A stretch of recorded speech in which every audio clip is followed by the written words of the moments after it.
The ravine swallowed Wisp's fighter nose first, and by the time Corporal Eli Ward reached the smoke, the iron storm was already climbing the canyon walls behind him like a tide coming in wrong. "Ground team, converge on the wreck, converge now," Chief Soton's voice cracked over the comm. Harmonics doubled the way Nerith voices did under stress, one tone low and one tone sharp, like two people shouting the same word a half-second apart. "Tide window is closing faster than command projected. Move." Eli moved. His boots hit loose shale, then the packed silt of the ravine floor, and the crashed fighter came up out of the haze in pieces. One wing torn clean off and driven into the canyon wall 30 meters back. The fuselage folded around a boulder like a fist closing on something too big to hold. Kithra's anchor had no atmosphere worth the name at this elevation, just enough to carry sound and dust, and in about 11 minutes, according to the countdown ticking in the corner of his visor, enough ionized gas to cook anything organic down to its component salts. He'd trained on this moon storm cycle and briefings for 3 weeks. He had never once expected to be standing inside one with a fleet battle happening in the sky above his head, streaks of weapons fire crossing the thin violet dusk like scratches on a photograph. 2 other members of the ground team reached the wreck ahead of him, Nerith soldiers in armor the color of wet slate, and one of them was already crouched at the cockpit, prying the buckled canopy back with a breaching bar. Eli didn't wait for an order. He dropped his kit beside the crouching soldier and climbed up onto the crumpled hull to get his hands into the gap. The moon's surface. In the handful of seconds he had to register it before his training took over completely, looked less like a battlefield and more like the inside of a wound. Canyon walls the color of old rust, streaked here and there with pale mineral deposits that caught the violet dusk light and threw it back thin and strange. And overhead, through a sky too thin to properly hold color, the war going on in complete silence, because sound needed atmosphere to carry it, and Kithra's anchor didn't have enough atmosphere to spare for anything but the storm now climbing toward them. Eli had spent 3 weeks memorizing storm cycle charts and gravity variance tables, and exactly none of that training had prepared him for how small a person felt standing inside all of it at once. Boots skidding on shale that had never known rain, breathing air that tasted, even filtered, like something that had been burning for a very long time before anyone arrived to notice. Ensign Tavi Korlath, Coulson Wisp, 26 years old by Nerith reckoning, the Admiral's own blood was still strapped into the pilot's couch, and she was alive, and she was in very bad shape. Her flight suit had torn along the left side where the canopy frame had come through, and the wound beneath it wasn't shaped like anything Eli had trained on directly.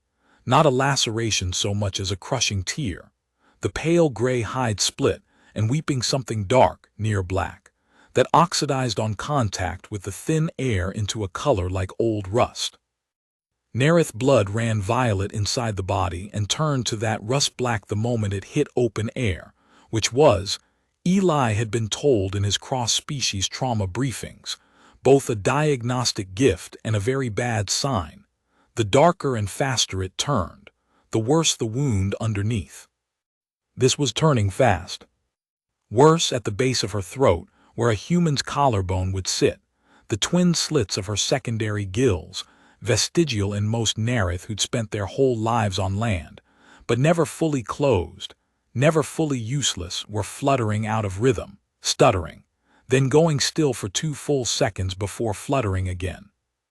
Chief Soton arrived at the wreck at a dead run, took one look through the gap in the canopy, and made a sound low in his chest that Eli had heard exactly once before, in a training simulation, when an instructor wanted to demonstrate what grief sounded like in a Nerith throat before duty swallowed it back down. "Throat still," Soton said, "flat now, professional now." "She's throat still in." He watched the gills stutter again, count the beats between flutters, a 2 count, maybe less. "Command, this is ground team, Wisp is throat still, repeat, throat still, requesting withdrawal authorization." On the bridge of the Keshvanter, 11 decks and 40 kilometers of vacuum above the ravine. Fleet Admiral Yssa Korlath watched Ensign Korlath's transponder blink from a moving green spark to a fixed, unmoving one, and felt the number land in her chest a full second before Soton's report reached her over the command channel. Around her, the bridge was a controlled roar. 3 Scarrow Raider cruisers had come in low out of the Yssa Drift's debris shadow 40 minutes earlier, faster and better armed than the intercepted signals had suggested, and the Kesh Vanter's own wing was scattered across 200 kilometers of contested space, trying to hold a line that kept bending in places it shouldn't. On the secondary plot, another green spark had gone red 6 minutes earlier. A supply tender, 31 crew, no survivors reported, and the Admiral had absorbed that number in the same half-second she absorbed everything else that hour, filed it, and kept working, because a Fleet Admiral who stopped to grieve mid-battle was an Admiral who lost the next ship too. Ensign Korlath's spark going red was not, by any rational measure, different from the tender's spark going red. The doctrine did not carry an exception clause for kin. It existed, in part, specifically because kin was the thing most likely to make a commander hesitate at the exact moment hesitation killed everyone else under her authority. Yssa had built her career on the discipline of not hesitating, had taught it to officers who were now teaching it to their own crews, had believed, with the certainty that comes from 30 years of the method never once failing her, that the only alternative to instant, unsentimental withdrawal was simply more graves, arriving slower and in worse order. She keyed the channel before Soton had finished his transmission, the authorization already formed, already correct by every standard she trusted. Lieutenant Commander Vask, at the tactical station to her left, glanced sideways at her for exactly as long as protocol allowed and no longer, a fraction of a second, no more, but Yssa caught it anyway, the way she caught everything that happened on her own bridge. He, too, had known Tavi Korlath since the ensign's first training cruise. He said nothing. There was nothing to say that the doctrine had not already said for both of them, many times, in many drills, long before it became a person either of them had shared meals with. 2 decks below, in a compartment Yssa had not visited in longer than she cared to admit, there was a small sealed case holding a strip of pressure suit fabric that had belonged to a woman's throat, still on a very similar battlefield 30 years before. Yssa Korlath had never once, in 3 decades of command, allowed herself to connect that case to a decision made in real time. She did not allow it now. The word came back almost instantly, clipped, already decided somewhere above the fighting. Withdrawal authorized. All ground personnel fall back to the ridge line. Tide window is 9 minutes and closing. Leave nothing behind that can't move under its own power. Eli had been on this moon for 6 hours and in the Nerith compact for 4 months, and he still didn't have every piece of their culture mapped, but he understood withdrawal authorization well enough. He understood throat, still.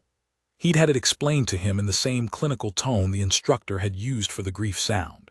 A Nerith whose gills had gone arrhythmic and then still was, in compact triage doctrine, already gone in every way that mattered. The body might keep working for minutes more. The person did not come back from it. You did not spend resources, time, personnel, exposure to a lethal storm on someone who was throat still. You got your living people out. It was not cruelty. It was math that had kept the Nerith alive as a species for longer than humans had written language. Math built into their bones from some ancient sea, where lingering near a dying schoolmate meant the thing that killed her found you too. "Corporal, on your feet, we are leaving," Soton said, already turning, already reaching to physically pull Eli off the wreck by the strap of his kit. Eli didn't move. He had his hands inside the tier in Tavi Korlath's flight suit, 2 fingers pressed flat against the pulse point at the joint of jaw and throat where a vein ran close to the surface, even on a species with 3 hearts stacked instead of 1. And under his fingers, faint, arrhythmic, wrong, but there. "She's got a pulse," he said.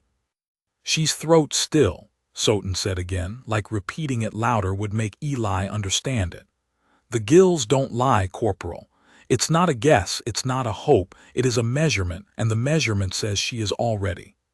She's got a pulse, Eli said again, and looked up at the Nerith chief with the particular calm he'd learned to hold onto when things were trying very hard to make him panic. I'm not leaving a patient with a pulse.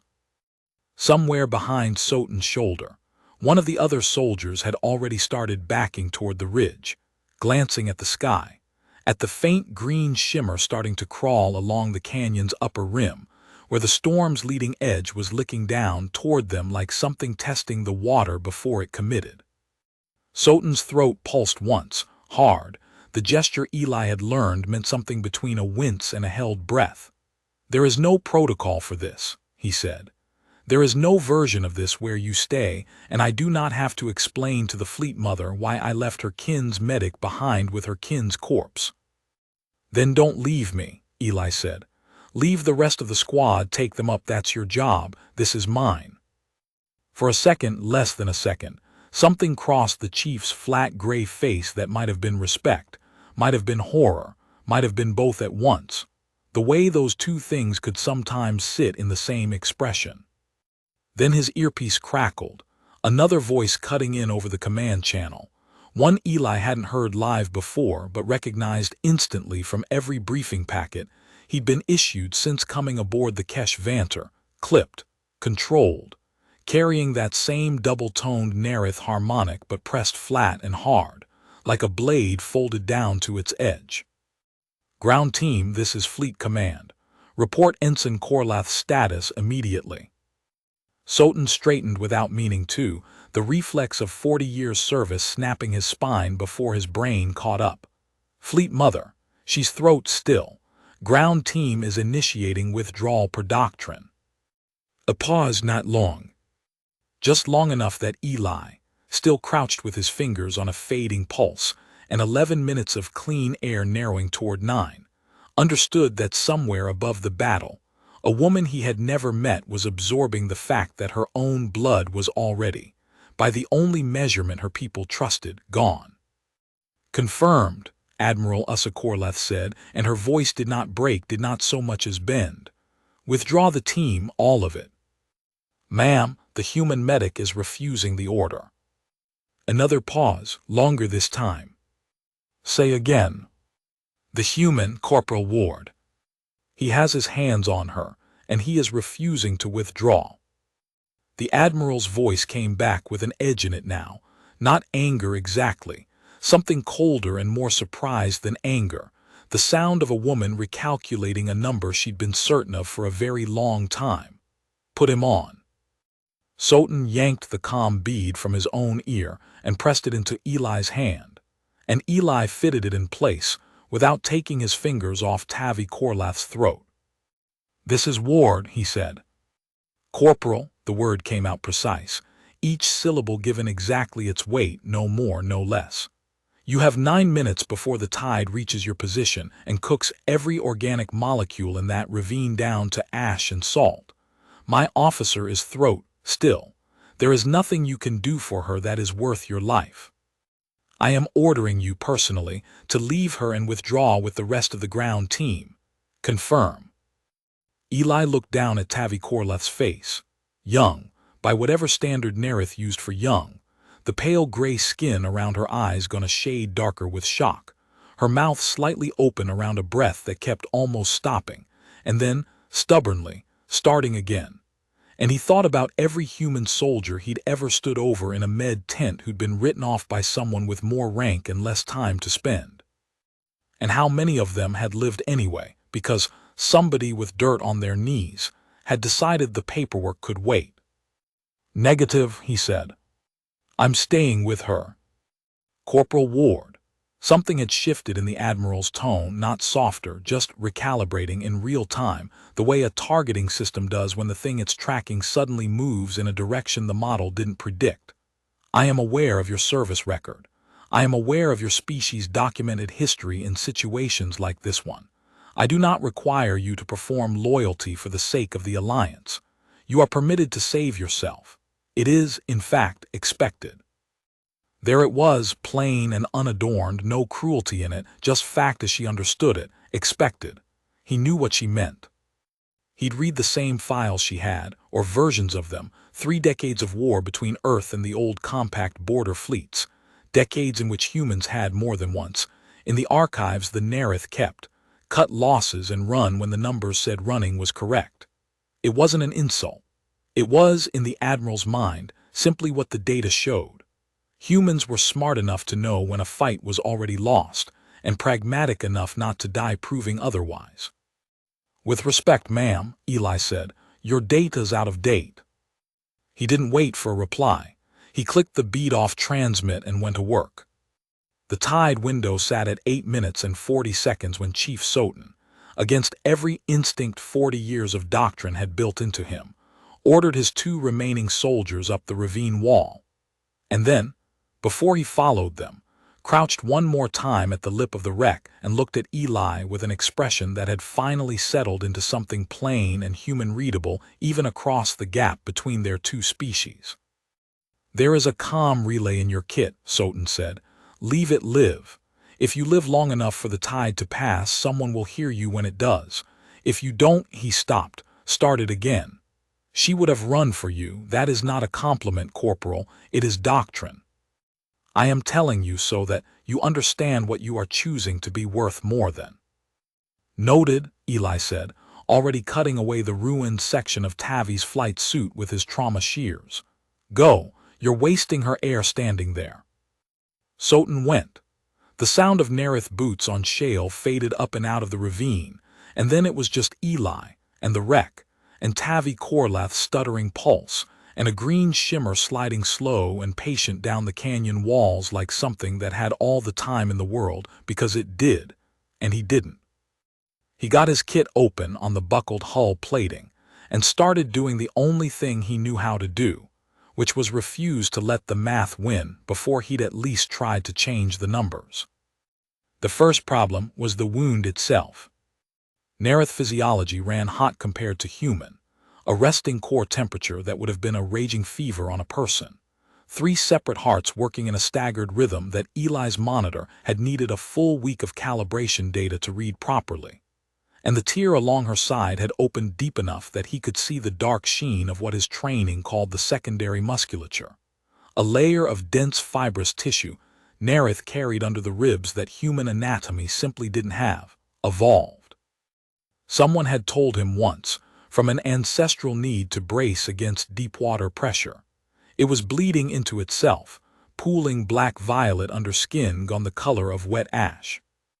His human blood sealant foam was rated for human tissue chemistry and human clotting factors. He'd carried it anyway because his instructors had drilled one thing into him above all else in cross-species trauma training. Pressure is pressure, mechanics are mechanics, and sometimes the only tool that works on an alien body is the dumbest one in your kit. He packed the wound with sterile wadding, laid his palm flat over it, and leaned his whole weight down. Tavi made a sound, not quite a word, both tones of it thin and cracked, and her eyes opened. "You're not Soten," she said, in compact standard, the trade tongue every allied crew learned regardless of species. Her voice a rasp with the harmonics almost entirely gone out of it. Just one flat human-audible note left where there should have been 2. "No," Eli said, not easing the pressure. "I'm the guy who's staying." Her eyes dark, slit-pupiled, more like a cat's than anything Eli had grown up calling an eye, tracked slowly to the canyon rim, to the green shimmer, back to him. "They withdrew," she said. "It wasn't a question. Soten withdrew. That's correct. That's what he's supposed to." "He withdrew his team," Eli said. "I'm not on his team, I'm on yours." "I don't have a team, I have a wing. My wing is currently on fire in 3 different places above us." A wet, thin laugh cut off fast by pain. "You should go, I mean that. I'm not being Nerith, don't say things they don't mean to be kind, we don't have the custom for it. I am telling you factually. You should go." "Everybody keeps telling me that," Eli said, checking the wadding, finding it already soaked through, packing a second layer over it. Funny thing is nobody's actually made me. The gills at her throat fluttered, stuttered, held still for a beat and a half that made Eli's own chest go tight, then resumed, ragged. 2 count, she murmured, half to herself, half to the ravine, reciting the doctrine the way a person recites a prayer they don't necessarily believe anymore but can't stop saying. Throat still in a 2 count means. It means your body's panicking, Eli said, cutting her off, keeping his voice level, keeping it the way he'd been trained to keep it even when his own pulse was doing things he didn't love. Not that you're dead. I've seen humans go into shock and stop breathing for longer than 2 seconds and walk out of a med tent on their own legs a week later. Your biology's not my biology, but panic is panic, and panic is fixable if somebody's willing to sit here and fix it instead of writing it down on a form. You sound very certain for a species with 1 heart, Tavi said, and something in the words, thin as they were, had the ghost of dry humor in it. The kind of thing a person says specifically because they are trying very hard not to think about dying. 1 heart's enough to be stubborn with, Eli said. He worked in silence after that, because talking cost her air she didn't have to spend, and because he needed both hands and most of his attention on the wound. On the monitor patch, he'd finally got to read her staggered triple pulse cleanly, on the countdown ticking down in the corner of his visor. 7 minutes. Then 6:40, the green shimmer sliding another meter down the canyon wall while he worked. The comm bead crackled again. He almost didn't answer it, then did, because leaving it dark felt like its own kind of lie. Corporal Ward, the Admiral again, and this time there was no attempt at concealing that she was listening to a countdown of her own, somewhere on the bridge of a ship fighting a battle she couldn't step away from. Status. Stabilizing the wound. She's conscious, talking. Pulse is weak, but it's not getting weaker, it's holding. Throat still is not a wound. Corporal, it is a systemic. With respect, ma'am, I've got 2 hands on the systemic, and you've got a fleet to run. I'll update you when there's something worth interrupting a battle for. There was a silence on the line that lasted just long enough for Eli to wonder if he'd finally, actually, made an admiral angry enough to do something about it. Then, you will update me every 90 seconds, Corporal, whether there is something worth interrupting for or not. That is not a request. Copy that, Eli said, and meant it, because underneath the command voice he'd heard something else, something he recognized from every parent, sibling, and commanding officer he'd ever watched sit at a bedside pretending the pretending was the point. She wasn't ordering updates because doctrine required it. She was ordering them because the alternative was silence, and silence, right now, was worse than anything he could tell her. 6 minutes. The shimmer had reached the canyon's midline, and with it came the first taste of it in the thin air, something metallic and wrong at the back of Eli's throat even through his rebreather's filtration.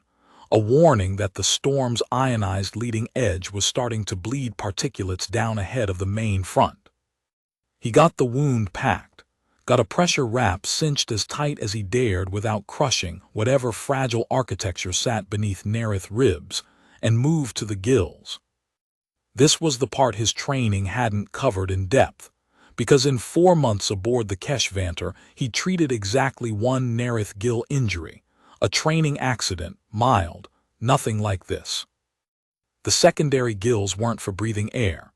They were vestigial, an evolutionary leftover from an aquatic ancestor, and under normal circumstances they did nothing but flutter faintly with strong emotion, until every Nerith crewman learned to read on each other the way humans read a widening eye or a tightened jaw. But injury changed the rules. A Nerith physician had explained it to him once, almost as an aside, over rations in the mess. Under trauma, the body sometimes tried to route blood oxygenation back through those old channels, an ancient reflex kicking in when the newer system started failing. And if the gill slit was torn or obstructed, that reflex could drown a Nerith in her own fluid from the inside, the same organ meant to save her becoming the thing that finished the job. Tavi's left gill slit had a thin tear along its upper edge, and every stutter in its rhythm was pushing a fine mist of that rust-black fluid up and out with each ragged attempt at the old reflex. "This is going to hurt," Eli told her, because he'd learned that much about her people too, that Nerith, whatever else was true about their culture of unsentimental withdrawal, valued being told the truth about their own bodies more than they valued comfort. "I need to clear the airway before I can seal it." "Do it," Tavi said, both eyes shut now, jaw tight. He used the narrow suction tip from his kit, worked it as gently and as fast as he could manage at once, and Tavi's whole body went rigid under his hands, a thin whine escaping her throat that had no dignity in it at all, and every bit of survival instinct a creature could carry. And for 3 seconds Eli thought he'd made things worse, thought the gill had torn further, thought he was about to watch a young woman drown on a moon with no water within 400,000 kilometers. And then the mist cleared, the stutter in her breath evened, not fixed, not healed, but no longer actively fighting itself, and the gill's flutter steadied into something almost rhythmic. "There," he said, voice rougher than he meant it to be. "That's better, that's a lot better." Tavi didn't answer. Her eyes had slid shut and stayed that way, and for one gut drop of a second Eli thought he'd lost her. And then he saw the gills still moving, slow, ragged, but moving, and the pulse under his fingers still there, still holding, and he let himself breathe again. He keyed the comm. "Fleet Command, 90-second update. Airways cleared. She's unconscious but stable, pulse holding." "Copy," the Admiral said, and this time there was something in the single syllable that hadn't been there before, something Eli didn't have a name for yet, and wouldn't for a while. 40 kilometers above the ravine, on the HFY's bridge, the battle had entered the phase Yssa Korlath privately thought of, never aloud, never in any report, as the unraveling. The 10 or 12 minutes in any large engagement when the opening tactics had exhausted themselves, and what remained was raw attrition. Ships trading fire at ranges too close for elegance.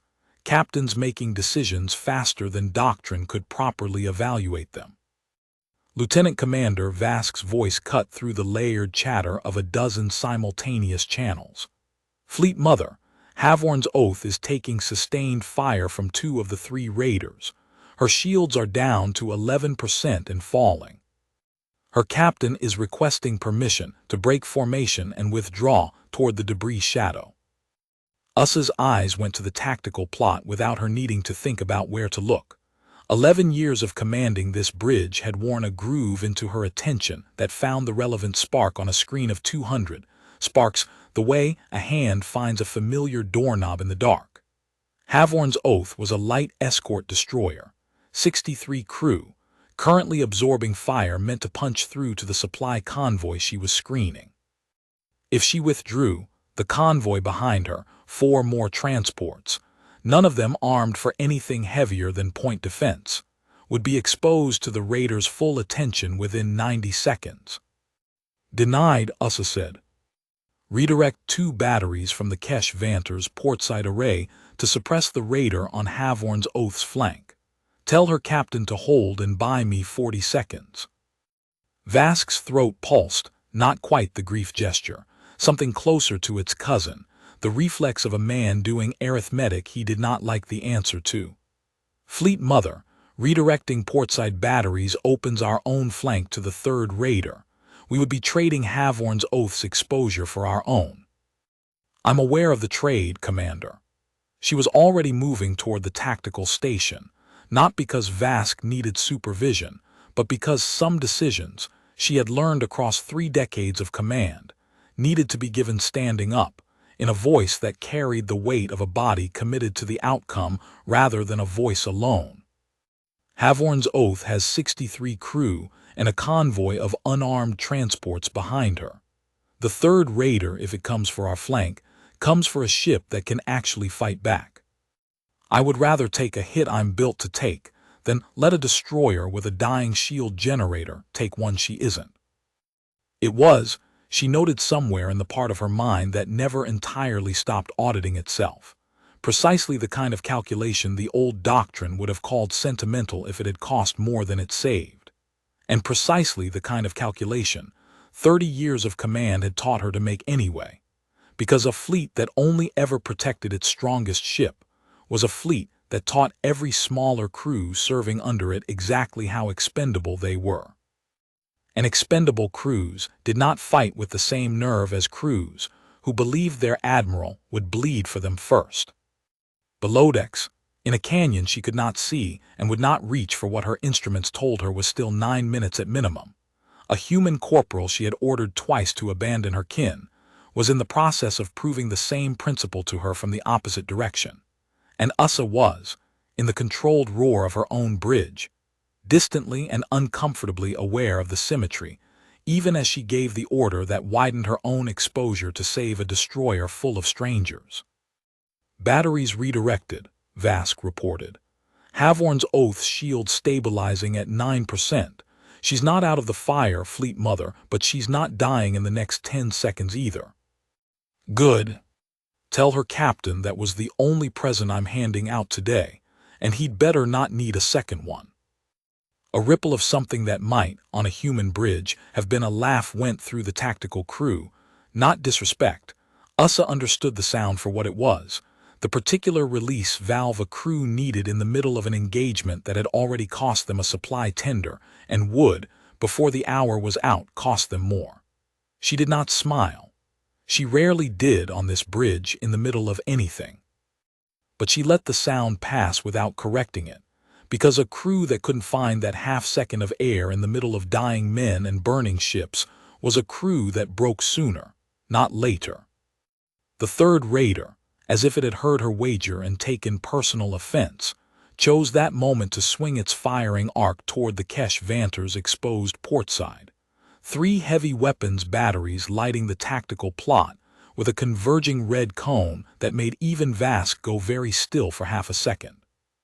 Brace for impact across the portside quarter, Yssa said, already reaching for the handhold built into the command station for exactly this purpose.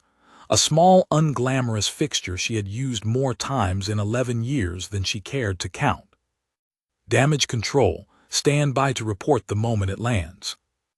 It landed 4 seconds later, a shudder that ran through the whole superstructure of the Kesh Vanter like a struck bell, throwing a junior rating off her feet 2 stations down, and dimming the bridge lighting to its emergency register for a breath and a half before the backup grid caught the load. Somewhere below, in the belly of the ship, damage control teams would already be moving toward whatever compartment had taken the worst of it, and somewhere further below than that, in a ravine on a moon called Kithra's Anchor, a human corporal had just, according to the 90-second update clock ticking in the corner of Ysa's vision, gone 11 seconds past due on his next report. Shields at 62%, portside quarter armor breached in 2 compartments, no hull integrity loss, casualties being assessed, Vask reported, reading it off the damage board as fast as it populated. We held, Fleet Mother. Havorn's Oath is still in the fight. Then it was worth the price, Yssa said, and meant it, and filed the number, however many casualties damage control was about to report from 2 breached compartments. Into the same place she filed every number that hour, because a fleet admiral who stopped to grieve mid-battle lost the next ship too, and she had a corporal on the surface currently proving, with considerably fewer resources than an entire flagship, that grief and function were not actually as mutually exclusive as 30 years of doctrine had taught her to believe. She let the transmission from the ravine end, the copy, already out of her mouth before she'd fully decided to say it, and became aware in the half-second after that the bridge around her had gone quieter than the tactical situation warranted, not silent. Work continued. Weapons fired. Damage control reported in clipped bursts, but quieter, the particular quiet of a crew listening to something on an open channel that had nothing to do with their own console. Fleet Mother, Vask's voice, pitched low, meant for her alone even on a bridge where privacy was mostly theater. Half the tactical crew has that channel patched through their own headsets. I did not authorize it. I have not stopped it either. Yssa looked at him for exactly as long as the battle allowed, which was not long. Why not? Because Chief Soten trained 11 of my 20 tactical crew personally, and every one of them has heard him teach withdrawal doctrine as gospel, and every one of them is currently listening to a human corporal refuse a direct order from you and is, as far as I can tell, rooting for him to keep refusing. Vask's throat pulsed once, the grief-cousin gesture again, this time closer to something like wonder. I don't entirely know what to do with that, Fleet Mother. I'm not certain I'm supposed to stop it. You're not, Yssa said, and turned back to the tactical plot, because the third raider had begun its second pass on Havorn's oath, and there was no more time in the next 90 seconds for anything but the battle in front of her. But she filed Vask's observation the way she filed everything that hour, carefully, completely, for later, because a fleet admiral who noticed her own crew's hearts changing shape in real time and did nothing about it was not, she was beginning to suspect, doing her job as well as she had always believed. At the tactical station 2 seats down from Vask, a young rating named Corporal Thessa had both hands buried in a targeting display that refused to hold still, trying to resolve a firing solution against the raider flagship's shifting profile through 3 layers of jamming. The enemy ship kept refreshing every time the HFY's systems adapted to the last one. He was young even by Nerith reckoning, not yet 2 years out of the same training cohort Soten had run through withdrawal doctrine 100 times over, and his hands, Yssa noted in the part of her attention that never fully stopped auditing her own bridge, were steady in the specific way of someone who had decided, sometime in the last 40 minutes, that steady was a discipline rather than a feeling. Fleet Mother, I have a firing solution, but the window's under 2 seconds in closing, Corporal said, and there was nothing in his voice that gave away how young he was, which was, Yssa thought, either very good training or the particular gift some people were simply born already carrying. Take it the moment you have it, rating. Don't wait for permission you don't need. He took it 4 seconds later, a spread of point defense fire threading a gap in the raider flagship's jamming envelope that closed again half a heartbeat after the shots went through. And while it didn't cripple the ship, it staggered its firing cycle by just enough that the flagship's next salvo went wide of the convoy's exposed flank instead of through it. It was the kind of contribution that would never make it into any official summary of the engagement. Too small, too technical, folded into convoy successfully screened, without a name attached to it. And Yssa found herself, in the half-second she could spare for it, filing his name the way she'd filed Vask's observation, carefully, completely, for later. She did not yet know that she would think of Corporal Thessa again in 9 days, in circumstances considerably worse than a firing solution with a 2-second window. Nothing on the bridge that hour gave any indication that the young rating with the steady hands was anything other than one competent junior officer among 200, doing exactly what the fleet had trained him to do. That was, she would come to think afterward, rather the point of how these things always seemed to arrive, quietly, unremarked, in the middle of 100 other things that felt more urgent at the time. Vask caught her eye across the tactical station for the second time that hour, and this time he didn't look away inside the half-second protocol allowed him. He trained under Soten, he said, quiet, answering a question she hadn't asked aloud. 2 years ago. Top of a cohort of 30. I know, Yssa said, and turned back to the plot, because the raider flagship had begun its next approach, and there was no more time to spend on a raiding steady hands, however much she suspected, in the part of her mind that had started since the ravine, keeping a very different kind of ledger, that she would need to remember them. The third raider's second pass on Havorn's oath came in faster and lower than the first, and this time Yssa did not have 2 batteries to spare to blunt it. The portside array was still recycling from the last exchange, and every other weapon the HFY carried was committed to holding the center line against the raider flagship, a heavier vessel that had spent the last 4 minutes probing for a gap in the compact formation with the patient. methodical persistence of a predator that had done this before and expected to do it again. Havorn's Oath's captain is requesting we cover his retreat, Vask reported, tension threading through the flat delivery. He says his shields won't survive a third pass, Fleet Mother. He's asking to withdraw now, while he still has a ship to withdraw.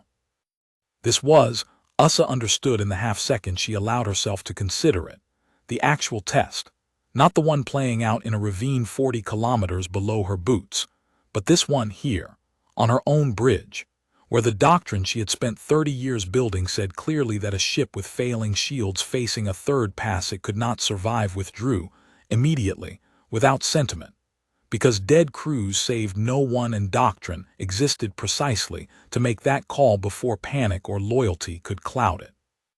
Granted, she said. Havorn's Oath withdraws to the debris shadow full burn now. Redirect the freed batteries to the convoy's exposed flank. We hold the line ourselves until she's clear. It was the correct call, by every measure she trusted, and it was also, she noted with something that was not quite irony and not quite grief, the same doctrine that had told her, 40 minutes into this battle, to order a fixed green spark on the secondary plot to fall back, and let the tide take what the tide was owed. The same doctrine a human corporal with a med kit and 11 minutes on a countdown clock had spent the entire engagement quietly, stubbornly, unforgivably declining to obey. Havorn's Oath broke for the debris shadow, shields flaring gold at the edges as she ran, and made it barely into cover as the raider flagship's follow-up salvo chewed empty space where her hull had been 4 seconds earlier. 63 crew alive because withdrawal, correctly timed, correctly ordered, was not always the wrong call. It was, Yssa thought, watching the destroyer spark steady in the debris shadow's relative safety, almost never the wrong call in the aggregate across 1,000 engagements and 30 years of data. It was only ever wrong. She was beginning to understand, in the specific, in a single ravine, on a single moon, with a single officer who happened to be her own blood, and a single human who had looked at that same doctrine and decided, apparently entirely on his own authority, that specific and aggregate were not the same question at all. The 90-second clock in the corner of her vision ticked over, and she keyed the comm again, and 40 kilometers below her, in a canyon filling slowly with green light, Corporal Eli Ward answered. The relief lasted less than a minute. The monitor patch chirped a change in tone that Eli's ear caught before his conscious mind did, a shift from the ragged but holding rhythm he'd gotten used to into something with a hole in it. He looked down at the readout properly for the first time since clearing the airway, and felt his stomach drop for the second time in as many minutes. The staggered triple pulse he'd finally learned to read clean, first heart, half-beat gap, second heart, half-beat gap, third heart, full gap, repeat, had lost its middle voice entirely. First heart, longer gap, third heart, longer gap still, the whole rhythm limping along on 2 engines instead of 3 and slowing with every cycle. No, he said out loud to nobody, to himself, and pressed 2 fingers below the ridge of cartilage where the cross-species trauma manual he'd half-skimmed months ago on the Kesh Vanter's training deck had shown the second heart's position, low and slightly left of the first, nested under the same dense fibrous musculature that had already tried to kill her once tonight from the outside. He couldn't feel it beating at all. Human field medicine was built around one heart and one rhythm, a compress and release cadence drilled into every human medic until it lived in the spine rather than the brain. Nerith physiology didn't share that architecture, and no amount of drilling had prepared him for a heart that was supposed to beat in the gap between 2 other hearts and had simply stopped showing up to do its part. He thought absurdly of the one line the manual had given the subject, read once, filed away as trivia he'd never expected to need. Staggered arrest requires staggered intervention, compress on the missing beat's rhythm, never your own. He found the offset by watching the monitor, timing his palm's pressure not to the beat that was there, but to the silence where a beat should have been, pressing down hard over the ridge of secondary musculature in the half-second gap between the first heart's contraction and the third's, releasing, waiting, pressing again. An unnatural rhythm that fought against every instinct his own single heartbeat wanted to impose on his hands. Nothing happened on the first 4 cycles. Tavi's face, already pale, went a shade grayer, the darker markings along her cheekbones standing out starker against skin gone the color of old ash. "Come on," Eli said low to her to the readout to whatever was listening. 3 hearts is supposed to be an advantage. Don't waste it on me now. 5th cycle. 6th. On the 7th, timed into the gap with hands that had gone from shaking to something more controlled, more furious, more refusing, the monitor's tone stuttered, caught, and the middle voice of the rhythm staggered back into the pattern, weak, uneven, but present. First heart, gap, second heart, gap, third heart. The old cadence reassembling itself one broken beat at a time until it found something close to its old shape again. Eli sat back on his heels, breathing hard, hands still hovering an inch above her chest, in case the rhythm slipped again, and didn't key the comm for a full 10 seconds because he genuinely wasn't sure his voice would hold steady enough to be worth transmitting. When he finally did, it came out rough, Fleet Command. "She just lost cardiac output on the secondary heart. I got it back. I don't know for how long it'll hold." The silence on the other end lasted exactly as long as it took the Admiral to decide there was nothing useful to say that wasn't itself a question about whether he could keep doing this, and both of them, in that silence, already understood the answer. "Copy," she said, quieter this time, and did not ask him to explain how close it had come. 5 minutes and change. The green shimmer had reached the wreck's upper hull. He became aware, in the particular way a body becomes aware of danger before the mind fully processes it, that the sound of the battle overhead had changed. Not louder, closer. Something screaming down through what remained of the moon's thin atmosphere on a trajectory that had nothing to do with orbital mechanics, and everything to do with someone flying it on purpose. A scout drone Scarrow make. He recognized the profile from every threat briefing he'd sat through. A raider design built for exactly this kind of work, sifting through the wreckage of a battle for salvage, intelligence, prisoners. Whatever the wreck could still yield dropped low over the ravine's south rim, running lights dark, sensor array sweeping. Eli went still, one hand still resting light against Tavi's throat to feel the gill's rhythm, the other easing toward the sidearm at his hip. The drone's sweep passed once across the wreck, hesitated in the specific way that meant something on its sensors had flagged a heat signature that didn't match the cooling metal around it, and started to circle back.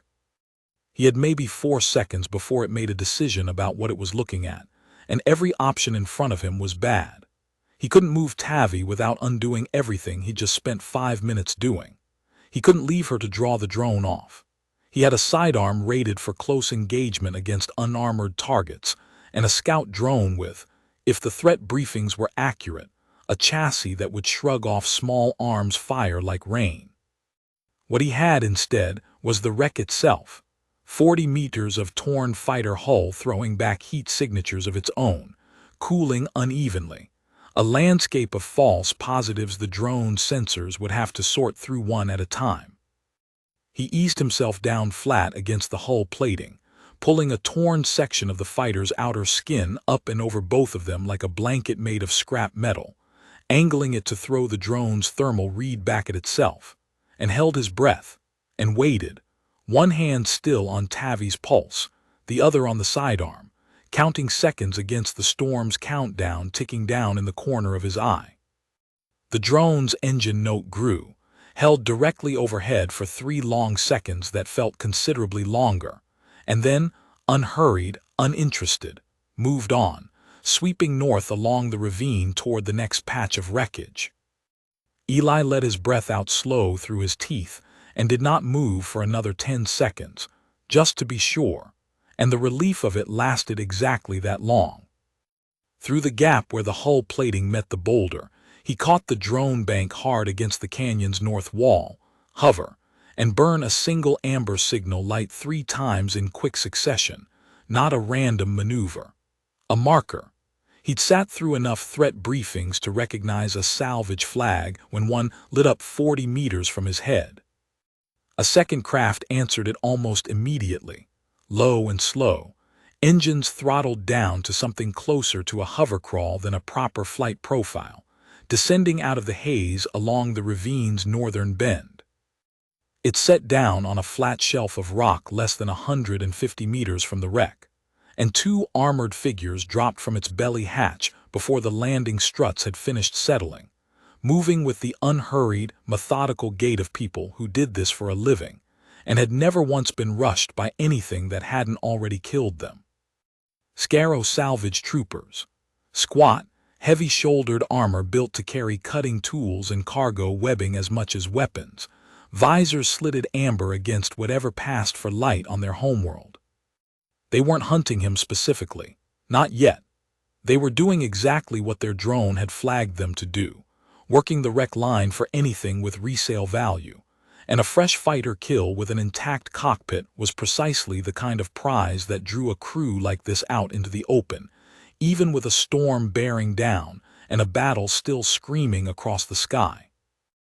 Eli went very still under the scrap of hull plating, one hand on Tavi's throat where the gills still moved, ragged, and ran the numbers the way he'd learned to run them in every triage tent he'd ever worked. Distance, cover, time, and what happened to the person under his hands if he got any one of those numbers wrong.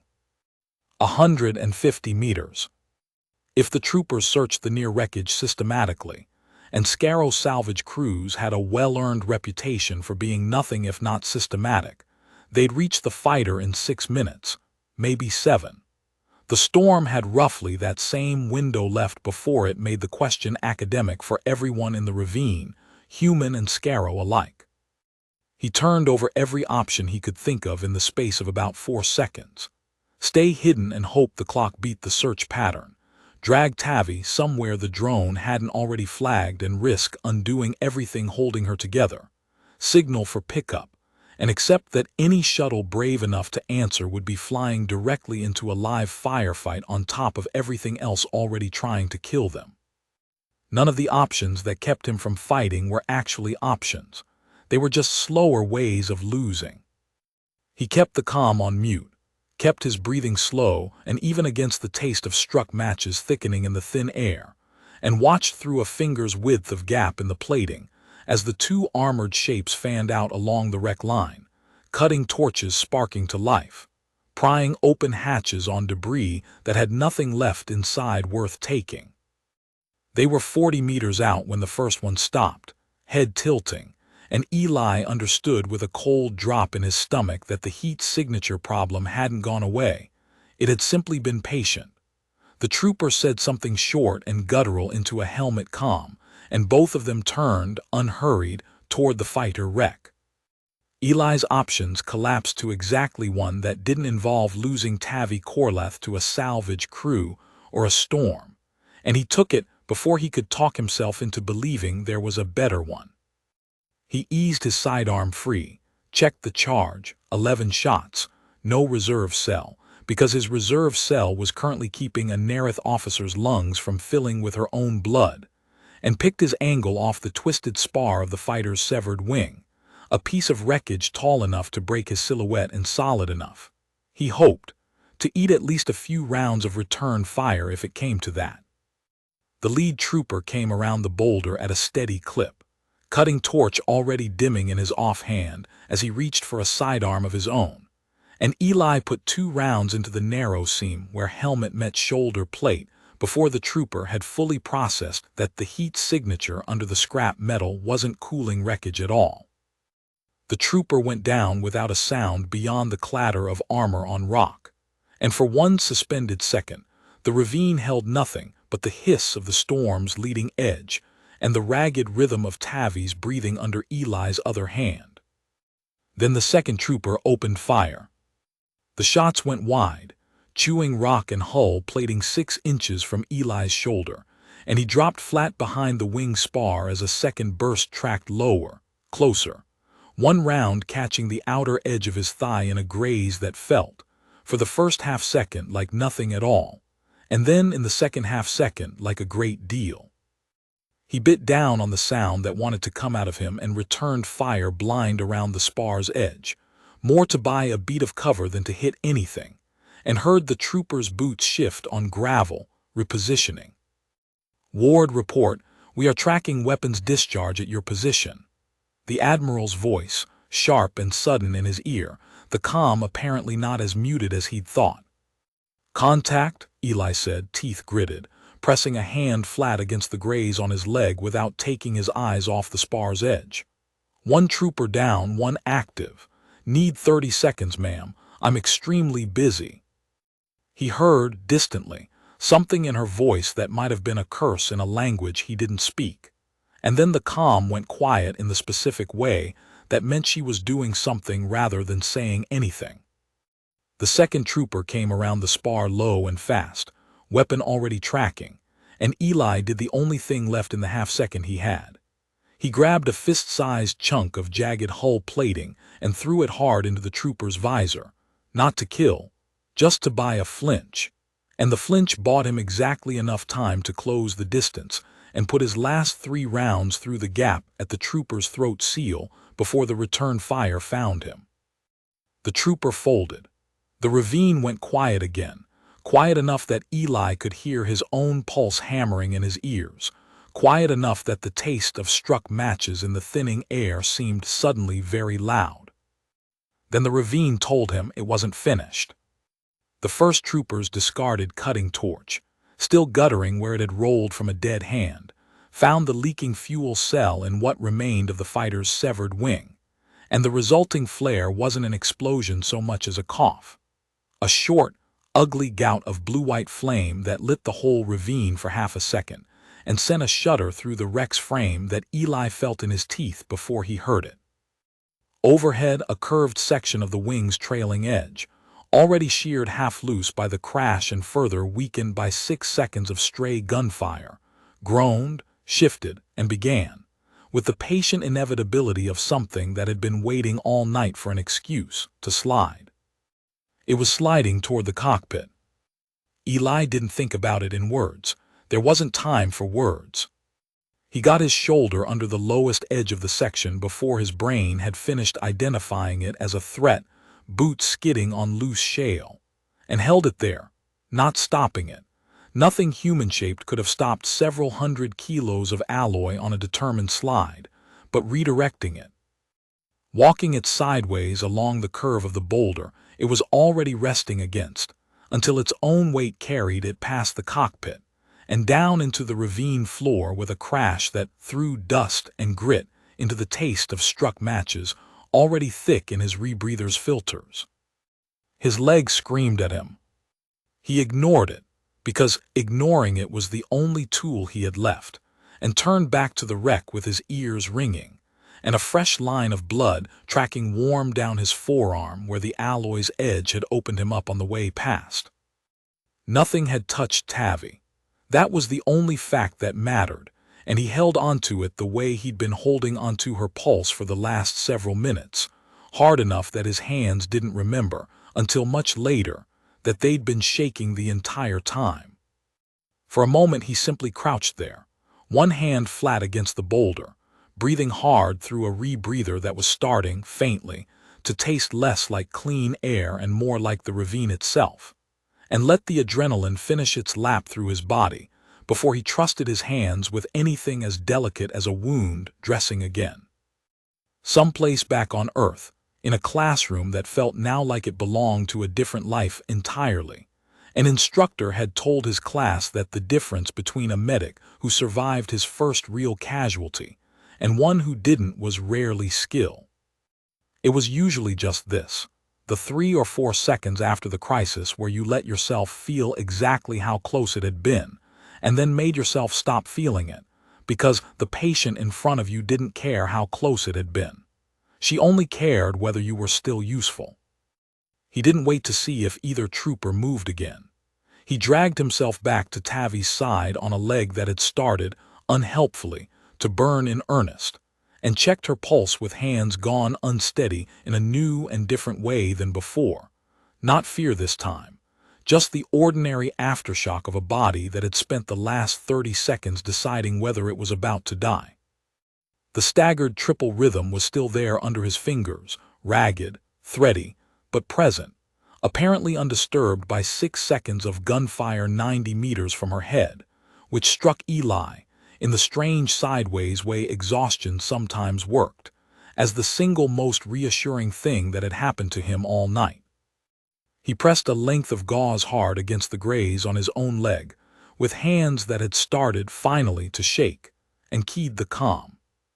"Fleet Command," he said, voice unsteady in a way he didn't try to hide anymore. "Contact neutralized. I'm hit, minor, still mobile. She's stable, pulse held through the exchange. What's my window?" There was a beat of silence, and when the Admiral spoke again, her voice had a rawness in it that hadn't been there 30 seconds earlier. "Your window just got worse, Corporal. The engagement drew a third scout toward your position before it broke off, and the tide has accelerated again with it. Revised estimate, 4 minutes to lethal exposure." Eli's stomach dropped somewhere south of his boots. 4 minutes, he repeated. 4 minutes, the Admiral confirmed, and her voice, for the first time since he'd heard it, had a crack in it, small, immediately suppressed, but there. "Corporal, there is no extraction asset that can reach you in that window. My ships are engaged. Every shuttle I have is either fighting or already committed elsewhere. I am telling you this not to torment you, but because you deserve to make your next decision with accurate information.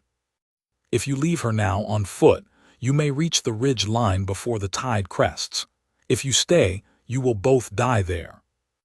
Eli looked down at Tavi Korlath's face, slack now with unconsciousness, the gills at her throat still moving, ragged but rhythmic, alive, and thought about 4 minutes, and about the ridge line, and about what Soten had said she would have run for you.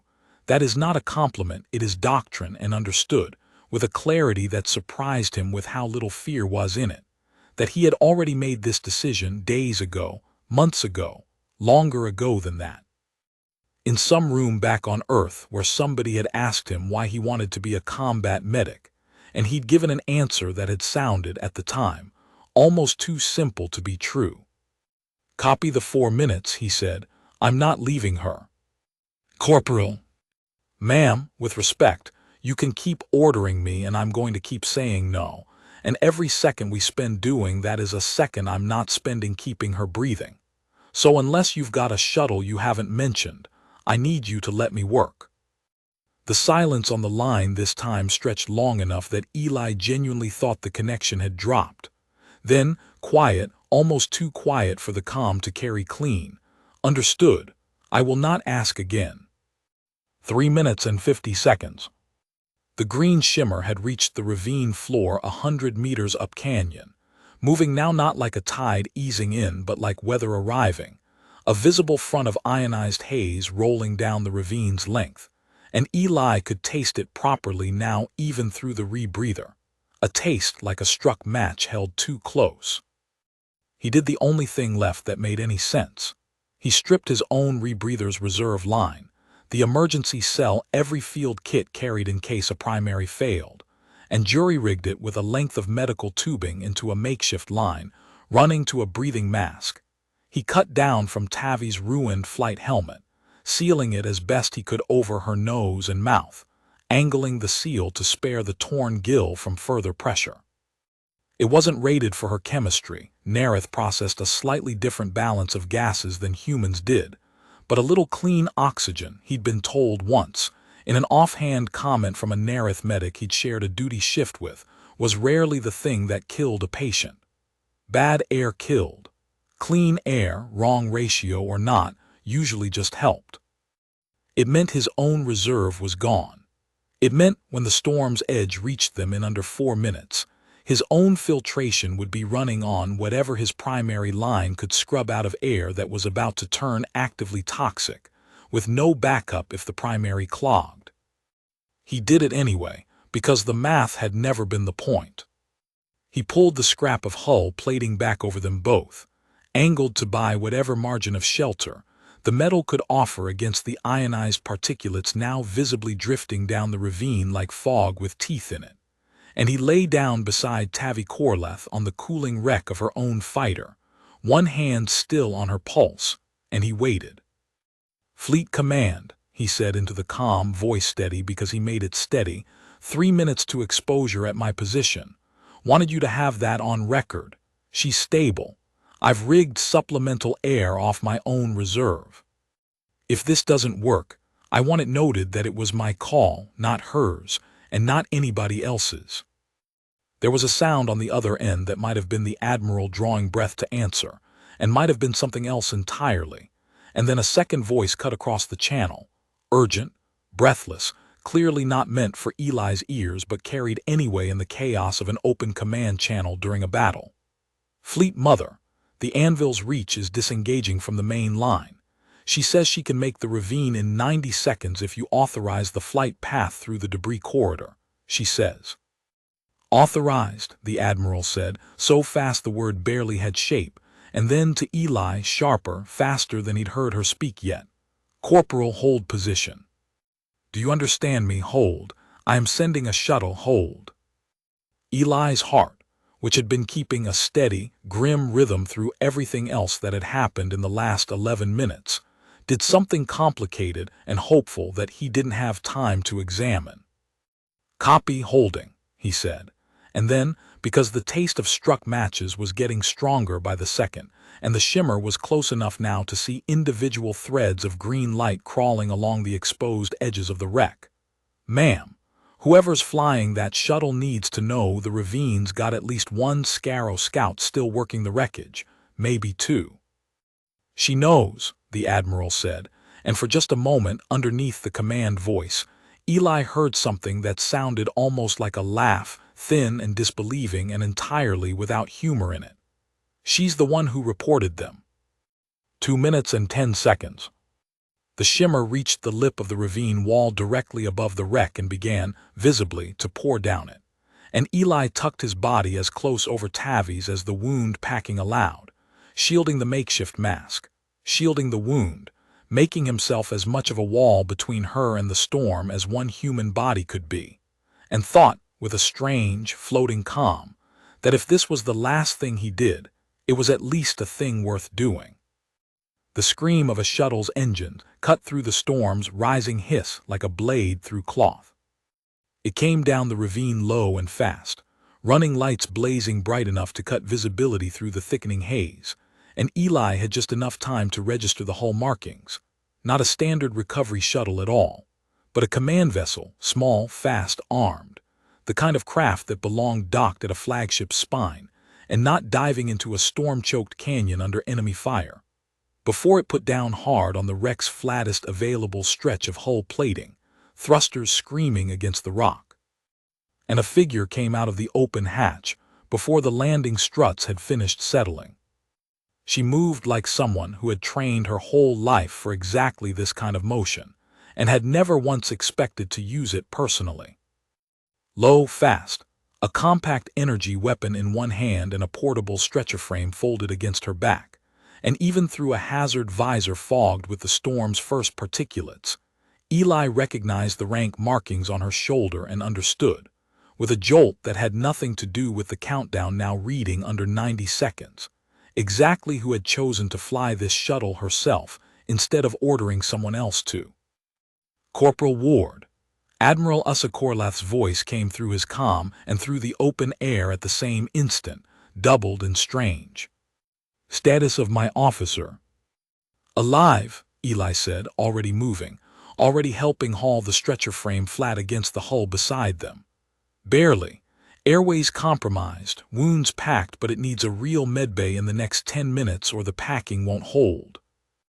The Admiral didn't waste a syllable on anything that wasn't immediately useful. She and Eli moved together with the wordless efficiency of two people who had never trained side by side, but who both understood in that moment exactly what the other one needed. Eli guiding the wound, the makeshift mask, the fragile architecture of a body that had already survived more than it should have, while the Admiral's hands, precise and fast and shaking very slightly in a way Eli suspected she would deny to anyone who asked, secured the stretcher straps and lifted her own kin off the wreck of a fighter that had very nearly become her tomb. A round cracked off the hull 6 meters away, throwing up a spray of molten metal, and Eli's head snapped toward the sound in time to see a Scarrow scout. Not a drone this time, a manned skirmisher, drawn in by the shuttle's engine flare, banking low along the ravine wall for a second pass. "Down," the Admiral snapped, and returned fire in the same motion. 3 precise shots that didn't hit the skirmisher but forced its second pass wide, buying exactly the 2 seconds they needed to get the stretcher through the shuttle's hatch. Eli went in behind it, hands still on the wound packing even as the deck shifted under him with the shuttle's engine spooling back up, and the Admiral came in last, backward, weapon still tracking the hatch until it sealed. And only then did she turn, and only then did Eli see her face without a visor between them for the first time, pale gray like all her people, but with a pattern of darker markings along the cheekbones that he'd later learn were a birth clutch signifier, unique to her line. The same pattern, faint and young, visible on the unconscious face of the officer strapped to the stretcher between them. The shuttle lurched up out of the ravine as the ionized tide crested behind it, close enough that Eli felt the hull temperature spike through his gloves for one bad second before the environmental systems compensated. And behind them, through the small rear viewport, the ravine and the wreck of Tavi Korlath's fighter vanished into a wall of drifting green light. They were 90 seconds clear of the ravine when the shuttle's proximity alarm shrieked.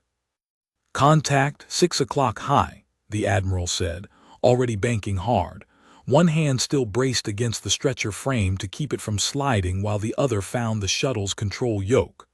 "Scarrow interceptor. Must have broken off from the main engagement to run down anything leaving the ravine." Eli grabbed the stretcher's opposite rail and threw his own weight into holding Tavi steady as the deck tilted under them, the graze along his thighs screaming a fresh complaint he didn't have time to acknowledge.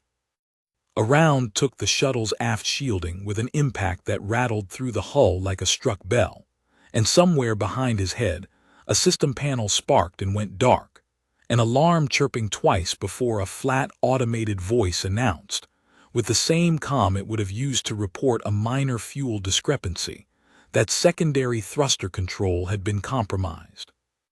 "Ma'am, whatever you're doing, do it faster," Eli said, one hand still braced against the wound packing, the other locked white-knuckled on the bulkhead rail as the shuttle rolled hard to starboard. "I am aware of the timeline, Corporal." The Admiral's voice had gone flat and fast, the command register stripped down to its bones, and the shuttle's inertial dampeners strained visibly against a maneuver that threw Eli's stomach somewhere up near his throat. A corkscrewing dive that put the shuttle's belly toward the interceptor for half a second, and its spine toward it the next, an evasive pattern Eli recognized, distantly. From exactly the kind of flight school footage, the Human Auxiliary Corps got shown as an example of Nerith combat piloting at its most aggressive and least survivable for anyone not strapped down. Tavi's stretcher lurched against its restraints, and Eli threw his forearm across her chest, bracing her against the frame with his own weight, feeling the ragged, staggered flutter of her pulse under his wrist and thinking, with a clarity that had no room left in it for fear, that he had come this far and was not about to let a hard turn undo it. The interceptor's second burst went wide, chewing empty vacuum where the shuttle had been a half-second earlier, and then a new voice cut across the comm, sharper, younger, unmistakably relieved. "Fleet Mother, this is Anvil's Reach escort flight. We have your 6, braking to engage." 2 more shapes flashed past the rear viewport, Kesh Vanter fighters running interference, weapons fire lacing bright lines through the dark, and the interceptor peeled away hard, choosing the better odds of the open battle over a fight it had just been ambushed into. The shuttle leveled out, alarms cutting off one by one as compromised systems either stabilized or finished failing in ways that no longer mattered to their trajectory. The Admiral exhaled once, sharp, and did not look away from the controls even as her voice found something almost steady again. "Apologies for the turbulence, Corporal. I've had worse rides," Eli said, checking Tavi's pulse with a hand that had, at some point in the last 30 seconds, gone from bracing the stretcher to simply holding her, the way he suspected he would keep doing until someone with actual authority told him it was safe to stop. The monitor patch read ragged but rhythmic, all 3 beats present, the secondary heart stutter apparently not having returned under the stress of the maneuver. "She's still with us." "Good," the Admiral said, and guided the shuttle into a long, steadying arc toward the lit hangar bay of the HFY, now visible ahead through the haze of the still-raging battle, close enough that Eli could make out the shapes of a medical team already assembled at the bay's edge, waiting. Nobody spoke for several seconds. The shuttle climbed, banked hard to avoid a debris field lit up with weapons fire, climbed again, and somewhere in the noise of that ascent Eli became aware that his hands, still pressed flat against the wound packing, were shaking now too, adrenaline finally catching up to a body that had spent 11 minutes refusing to let it. "Her pulse," the Admiral said, not a question, a demand, crouched on the other side of the stretcher with 2 fingers already at Tavi's throat in a gesture that mirrored the one Eli had made at the wreck. "Weak, holding." Eli checked the monitor patch, watched the staggered triple rhythm resolve on the small display, imperfect but present. "She needs a real medbay, ma'am, fast." "We are 4 minutes from the HFY," the Admiral said, and something in her voice had changed entirely from the command register she'd used over the comm, something rower underneath it, carefully held but no longer entirely hidden. 4 minutes. You kept her alive for 11 in a canyon, with a storm behind you and a scout drone over you and nothing but a field kit, and she stopped, seemed to reconsider whatever she'd been about to say, and started again, quieter. 4 minutes is nothing after that. 4 minutes is still 4 minutes, Eli said. I'm not stopping until she's on a table. The Admiral looked at him for a long moment, the shuttle's cabin lights throwing hard shadows across the berth clutch markings on her cheekbones, and whatever she was thinking, she didn't say it yet. She simply nodded once and turned her attention back to her kin, and the 3 of them rode the rest of the way to the HFY in a silence that had nothing empty about it at all. The medbay of the HFY smelled like nothing Eli had ever encountered in a human hospital, something mineral and faintly sweet. The ambient humidity kept high enough to fog the edges of his visor the moment the shuttle's hatch cycled open. A concession, he understood distantly, to a species whose ancestors had needed water on their skin to survive at all. Nerith medical staff swarmed the stretcher the instant it cleared the hatch, a controlled chaos of hands and instruments and rapid double-toned exchanges too fast for his compact standard to fully track. And for a moment, Eli found himself simply standing to one side, hands still red-black with drying alien blood, watching a system he didn't belong to do the thing it was built to do. Corporal Ward, a voice at his shoulder, not the Admiral's, one of the medbay staff, a senior physician by the markings on her collar. You're injured. No, he said, and then, checking himself, checking the rasp in his own breathing that he'd been ignoring for the last several minutes. Maybe. My rebreather's reserve was diverted. Primary filtration ran hot on the way up. She had him seated and a scanner over his chest before he'd finished the sentence, and the readout that came back made her throat pulse in that gesture he now recognized as concern. You inhaled a measurable quantity of ionized particulate, not lethal, not comfortable either for the next several days. You should have reported this the moment you boarded the shuttle. There wasn't room for 2 patients on that stretcher, Eli said, and the physician's slitted eyes narrowed at him in an expression he couldn't fully read, something between exasperation and a reluctant kind of respect, before she moved him to a treatment couch and started an IV line that stung cold going in. Chief Soton found him 20 minutes later, still on the treatment couch, an oxygen line taped under his nose and a fresh dressing wrapped tight around the graze on his thigh. The chief stood at the foot of the couch for a long moment without speaking, still in the same slate-colored armor he'd worn in the ravine, a fine layer of Kithra's anchor dust still clinging to the plates. "The battle's over," Soton said finally, without preamble, because that was how Nerith delivered information that mattered plainly first, before anything else got in its way. 2 of the 3 Scarrow cruisers withdrew when their raiding parties stopped reporting in. The 3rd took enough damage from the Anvil's reach and her wing that she won't make it back to whatever hole they crawled out of. "We lost the supply tender Corwin's Reach with all crew and 4 fighters, and would have lost a 5th if her pilot hadn't ditched into a debris pocket instead of trying to outrun a hit she couldn't outrun." He paused. "We very nearly lost a 6th, in a ravine, to a storm and 2 salvage troopers with cutting torches." "I noticed," Eli said. Something that might have been the ghost of dry amusement crossed Soton's flat gray face, and was gone again almost before Eli was sure he'd seen it. "You put 2 Scarrow troopers down with a sidearm rated for close engagement against unarmored targets, Corporal. The recovery team's report says one of them was wearing salvage crew armor rated to shrug off exactly that weapon at anything past point-blank range." "I was pretty close," Eli said. "You were pretty close to a great many things tonight that should have killed you," Soton said, and the amusement, such as it had been, drained back out of his face, replaced by something heavier. "I left you there, Corporal. I gave the order myself twice, once when the Fleet Mother's authorization came through, and once when I stood at that wreck and told you there was no protocol for what you were doing. I have spent 31 years teaching soldiers under my command that withdrawal is not failure, that it is the discipline that keeps a fleet alive to fight the next battle instead of dying gloriously in a battle already lost. I still believe that discipline is correct, in general. I no longer believe it was correct tonight, in particular, and I do not entirely know what to do with the gap between those 2 things."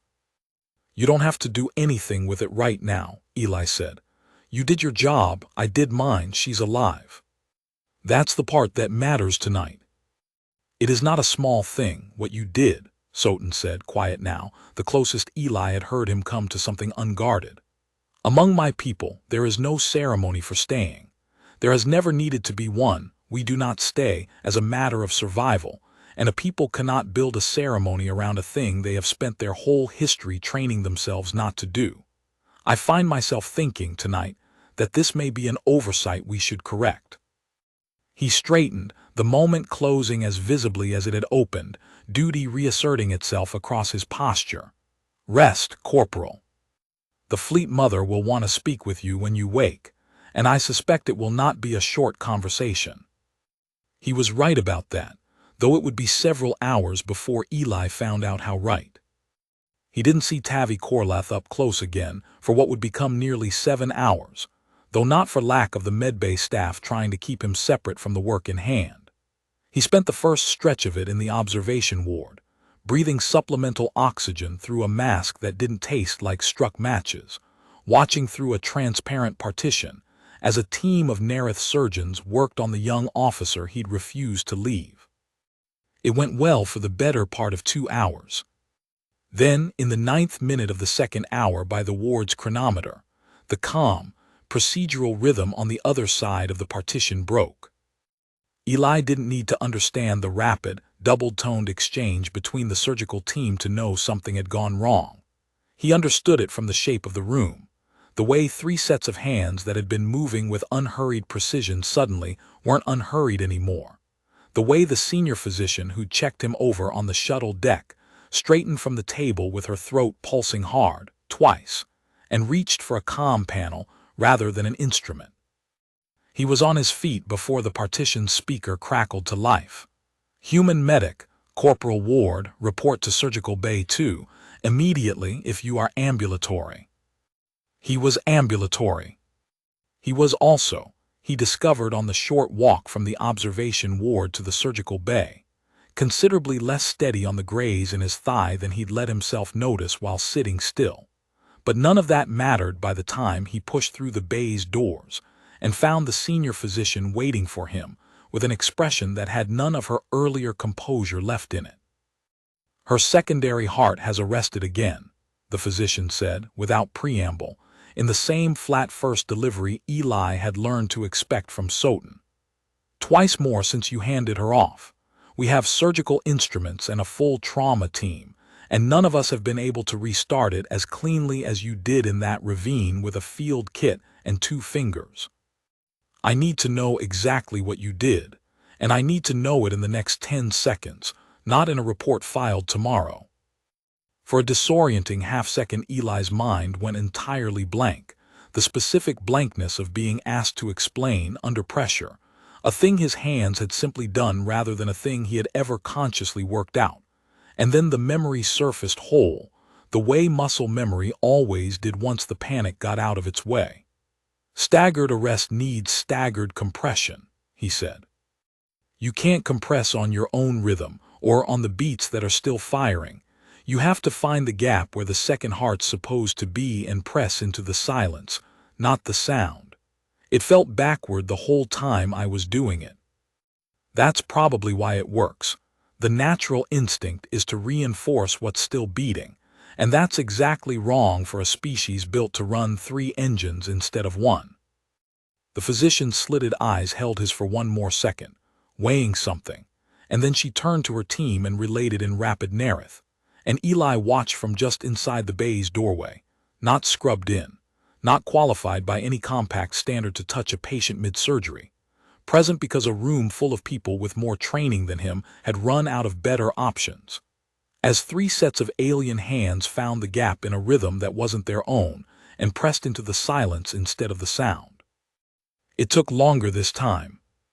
Longer than the 7 cycles it had taken him in the ravine, long enough that Eli's own pulse was hammering hard enough to feel in his ears again, long enough that he found himself murmuring the same useless, stubborn thing he'd said to her the first time, quiet, mostly to himself, mostly not meant to be heard past the partition glass he was standing behind now instead of kneeling on rock beside her.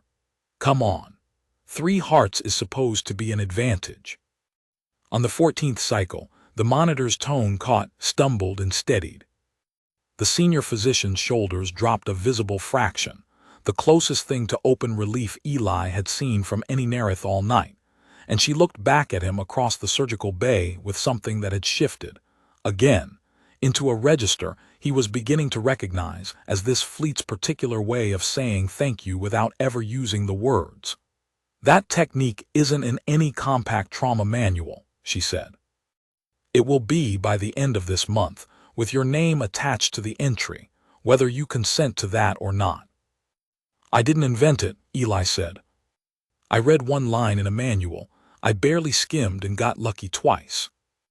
"Corporal," she said, "I have performed surgery on Nerith cardiac architecture for 26 years, and neither I nor anyone on my team found that gap on our own in the 2 hours since you handed her to us. Luck does not repeat itself 14 times under a surgeon's hands who is actively trying to disprove it." She turned back to her patient before he could argue further, which he understood by now was simply how the highest competence people in this fleet ended conversations they considered finished. He was walked back to the observation ward sometime after, his legs finally admitting to the exhaustion his mind had been outrunning for hours, and somewhere in the stretch of quiet that followed he fell asleep sitting upright, and nobody woke him. When he did wake, it was to find Fleet Admiral Yssa Korlath sitting in the chair beside his cot, still in her flight harness, still carrying the smell of the ravine storm on her, watching him with an expression he had genuinely no reference point for. "She's stable," the Admiral said before he could ask. "The surgeons closed the wound 2 hours ago. The gill will require a secondary procedure, but she will keep it and she will fly again in time." A pause. "She woke briefly an hour ago." The first thing she asked was whether the human medic had made it back. Eli sat up slowly, the IV line pulling at his arm, and didn't say anything, because he didn't yet know what the right thing to say was. "I have served this fleet for 31 years, the Admiral said, looking not at him now but at some fixed point past his shoulder, the way people do when they are choosing words they've been assembling for a while. "I have buried officers I trained personally, officers I was kin to because doctrine required it, and doctrine has never once in 31 years been wrong about the outcome. Throat still means gone.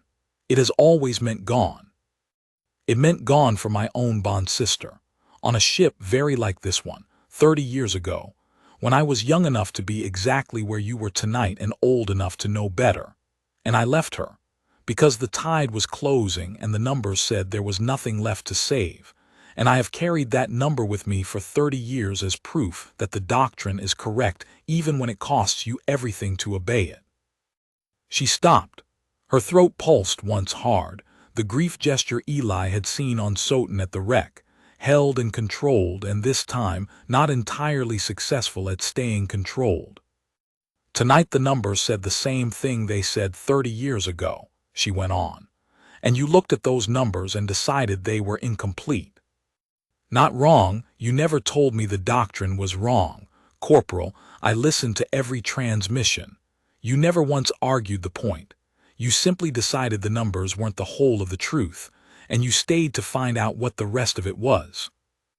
"I've seen people written off before," Eli said quietly, "by people smarter than me, with better instruments than a med kit and a stubborn streak. Sometimes they're right.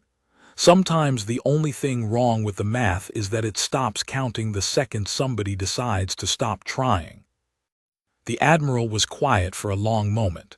Then, "When you came aboard this fleet, Corporal, I opposed the auxiliary program. Not publicly. I am not a fool. I understand the Alliance's necessity. But privately, I told my staff that I expected your species to perform well in drills, and to disappear the moment the drills became real. I have 30 years of archive data suggesting exactly that outcome in every documented engagement between our peoples. I built a great deal of my command doctrine around not needing to rely on anyone whose instinct, when the numbers turned bad, was self-preservation." She finally looked at him directly.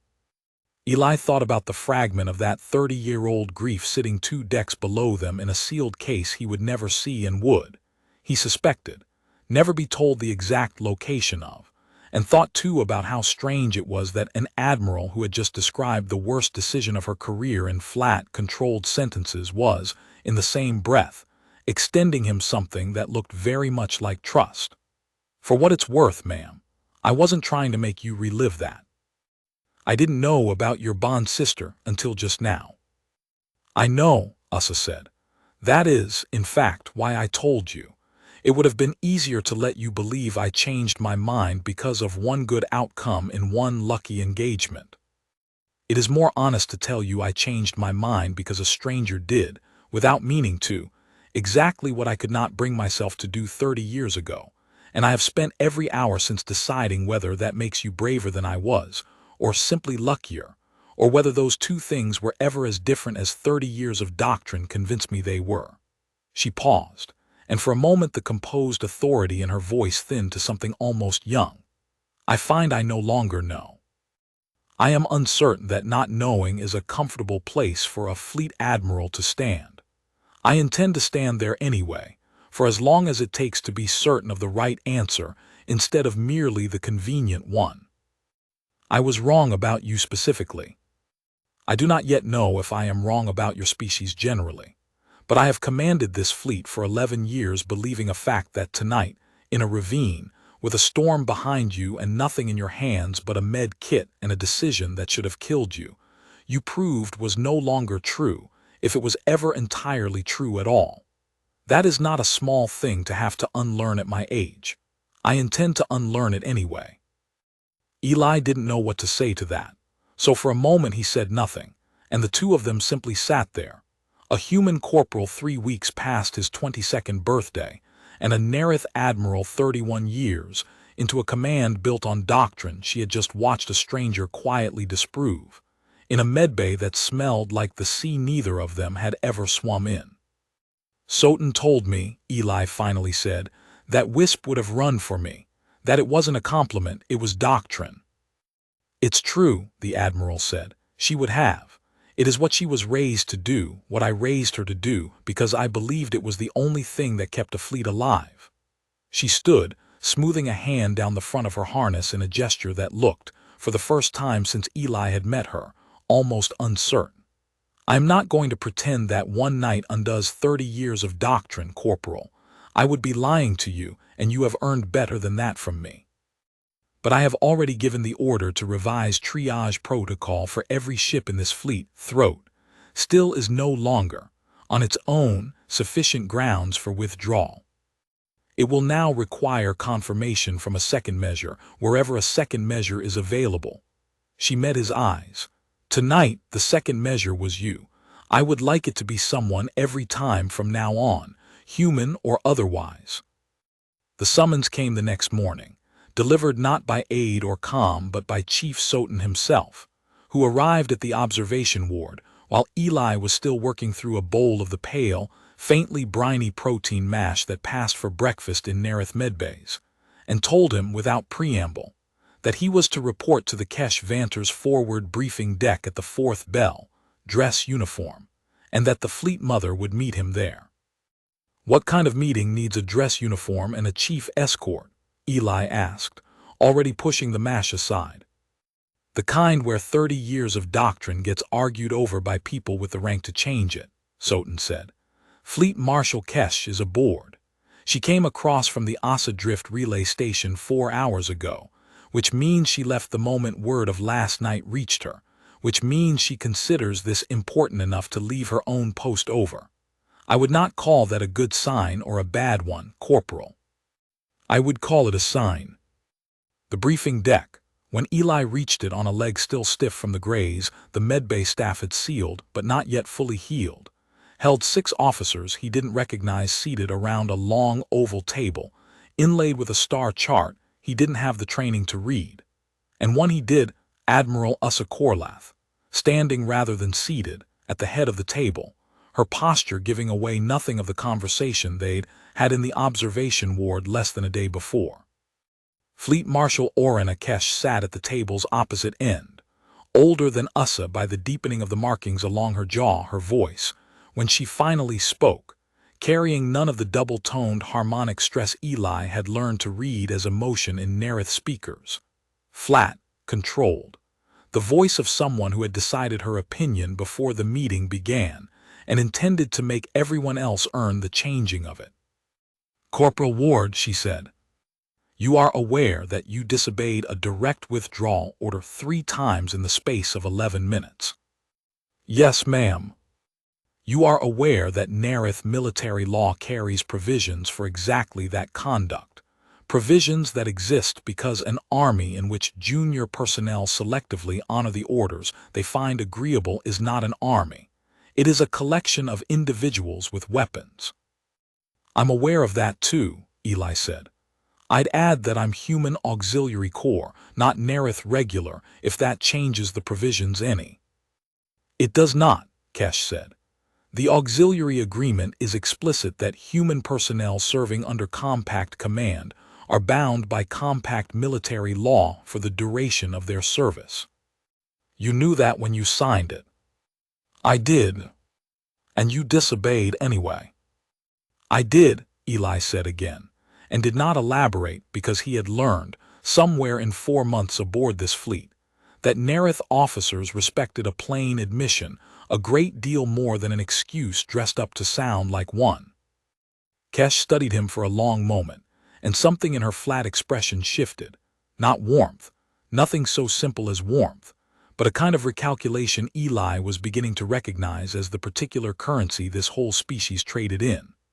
"I find I have very little quarrel with your honesty, Corporal. My quarrel is with the Fleet Mother's proposal to enshrine your specific violation as fleet-wide policy on the strength of one outcome that happened, by every account I've read, to go well. Doctrine built on a single success is not doctrine. It is luck wearing doctrine's uniform." "With respect, Marshal," Yssa said, The doctrine we currently operate under was not built on a single success either.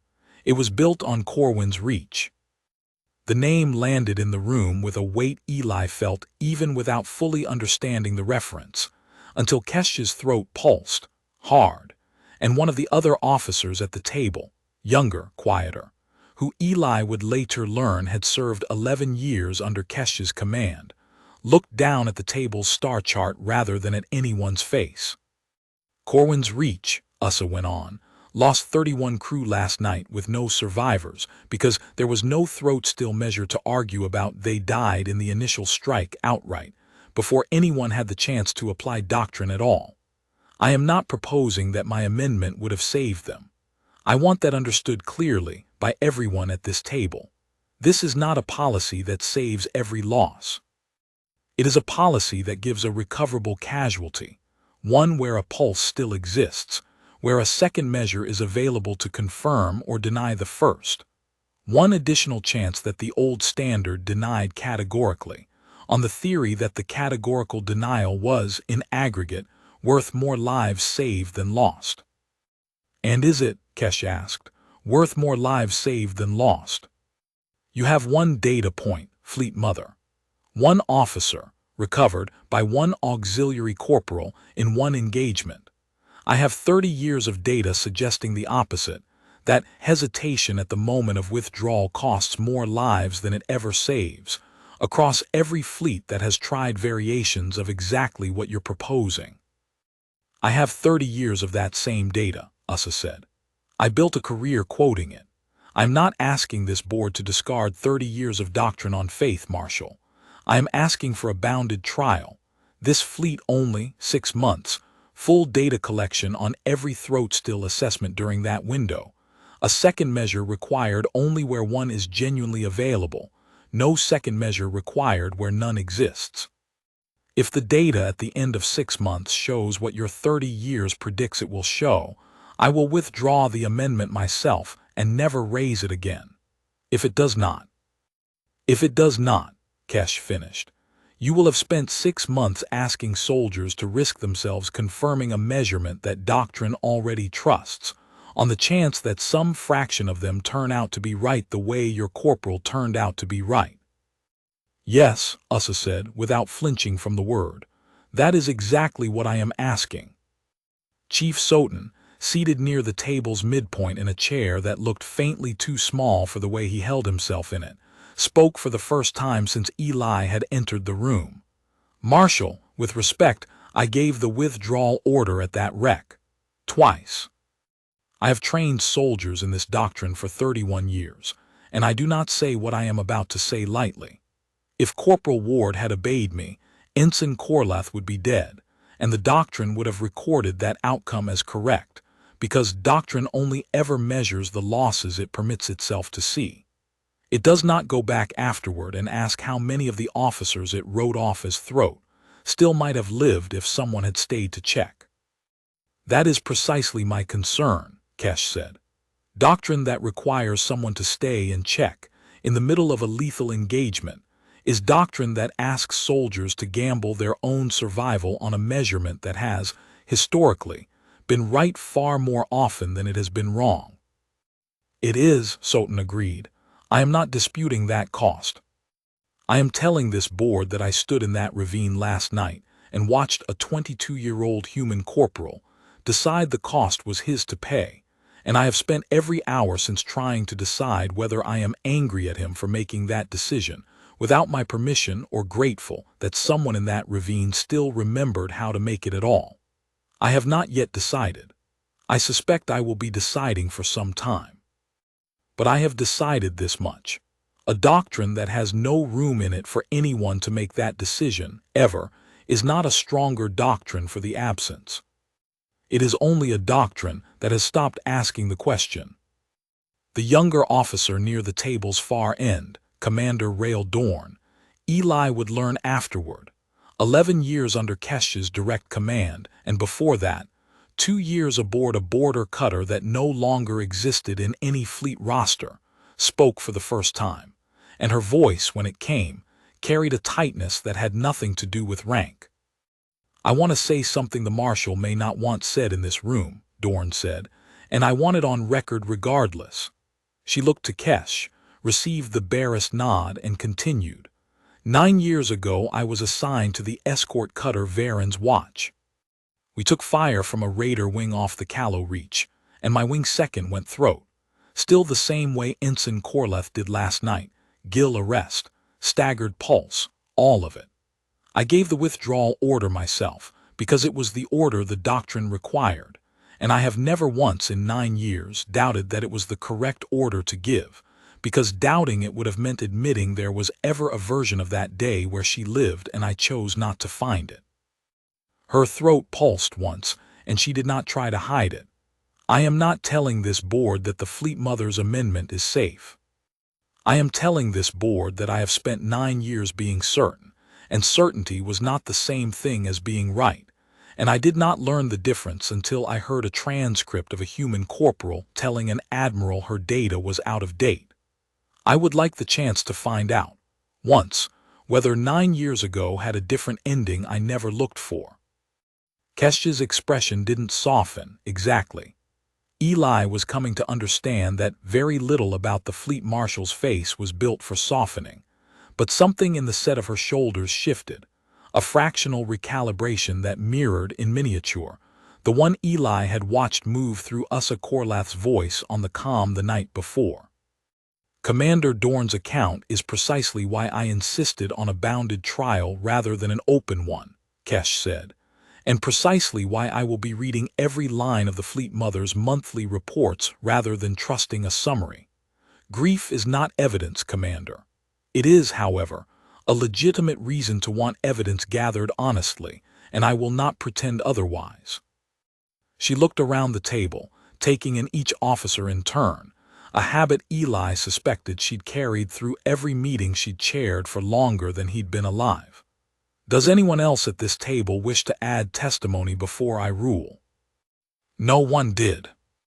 The silence that followed had a different texture than the one that had opened the meeting, not the silence of people waiting to see which way the rank in the room would break, but the silence of people who had just watched a colleague hand over something she'd clearly been carrying alone for 9 years, and didn't yet know what to do with having witnessed it. The room was quiet for a moment that stretched longer than any silence Eli had sat through since the ravine. Corporal Ward, Kesh said finally, turning back to him with the same flat attention she'd opened with. If this trial is approved, and a soldier under your instruction, applying the standard you set last night, stays with a throat-still casualty and dies confirming what the doctrine already knew, that the casualty was in fact gone, how do you answer for that death? Eli had turned this exact question over in his own head more than once in the 6 hours he'd spent watching Tavi Korlath through a medbay partition, and he gave Kesh the honest answer rather than the comfortable one. I don't have a clean answer, Marshal. I think somebody's going to die confirming a measurement that turns out to be right, sooner or later, if you run this policy long enough. I think that's a real cost, and I don't want to pretend it isn't. I just think the alternative, writing everybody off the second, the numbers turn bad, every time, no exceptions, has a cost too, and it's a cost that doesn't show up on anybody's ledger, because the people it costs are already filed as unrecoverable before anyone finds out different. I'd rather carry a cost I can see than one that just disappears into a category nobody has to answer for. Kesh held his gaze for a long moment, and Eli couldn't read her expression at all, not the way he was slowly learning to read Sotin's or even, a little, the Admiral's. That is not a doctrine, Corporal, she said at last. That is a philosophy wearing a corporal's uniform.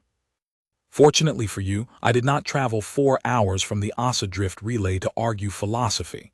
I came to review data and evaluate risk, and decide whether a bounded, 6-month, fully instrumented trial is a reasonable use of this fleet's tolerance for institutional change. She looked to Yssa. Fleet Mother, 6 months. Full reporting to my desk monthly, not filtered through your own staff. If the data turns against you at any point in that window, the trial ends immediately, not at the 6-month mark, and you do not get to argue the sample size was too small. Are those terms acceptable? They are, Yssa said. Then I withdraw my objection provisionally, and I will be reading your reports very closely, Fleet Mother. Kesh rose, the rest of the table rising with her in the particular unhurried unison Eli had come to recognize as Nerith deference to rank. At the door she paused, and looked back at Eli with an expression that was, for the first time since he'd entered the room, something almost like the ghost of Soton's dry amusement. Corporal. For what it's worth, and I want to be clear that it is worth very little, coming from someone who nearly ordered this proposal dismissed outright, I have read your service file. It does not read like the file of a man who gambles carelessly. That is the only reason this trial has my signature at all. She left without waiting for a reply, which Eli understood by now was simply how the highest-ranking people in this fleet ended most conversations they considered finished. 3 days later, Eli found Tavi Korlath sitting up in the medbay's recovery ward, a healing brace fitted along her left side, the gill slit at her throat covered with a thin, transparent seal that let him watch it flutter, steady now, no longer stuttering, no longer stopping. "They tell me you used your own air," she said, by way of greeting, both harmonic tones back in her voice now, thin but present. "That's a fairly reckless thing to do for someone you'd known for 11 minutes. "I've done dumber things for people I've known for less," Eli said, pulling a chair up beside her cot. "Soton says you told the Fleet Mother her data was out of date." A ghost of a smile, the first he'd seen on her face. I would have paid a great deal of currency to have heard that conversation. She didn't seem to disagree in the end. "No," Tavi said, quieter now, her slitted eyes serious in a way that made her look, briefly, much older than the number Eli had been given for her age. "She didn't. My aunt has spent 31 years being right about doctrine, Corporal Ward. I don't think it's an easy thing, being made to be wrong, even when being wrong means I'm alive to sit here and tell you so." "For what it's worth," Eli said, "I wasn't trying to prove anybody wrong. I was just trying to keep you breathing." "I know," Tavi said. "That's rather the point, isn't it? You weren't making an argument. You were just—" She searched for the word, found it, offered it carefully, like something precious she wasn't entirely sure was hers to give away, staying. "Yeah," Eli said. "That's about the size of it." They sat with that for a moment, the recovery ward's ambient hum filling the space where neither of them seemed inclined to fill it with more words, until a shadow crossed the foot of Tavi's cot, and both of them looked up to find one of the Havorn's Oath's junior deck officers standing there. A young Nerith woman with a fresh burned scar tracking pale along one side of her jaw, holding a data slate she clearly hadn't decided how to present. "Corporal Ward," she said, and her throat pulsed once before she got the rest of the sentence out. "I served on the destroyer the Fleet Mother traded her own flank to cover the night you were in that ravine. I wasn't sure it was appropriate to say anything, given that you and I have never met and my ship was 40 kilometers from yours the entire engagement.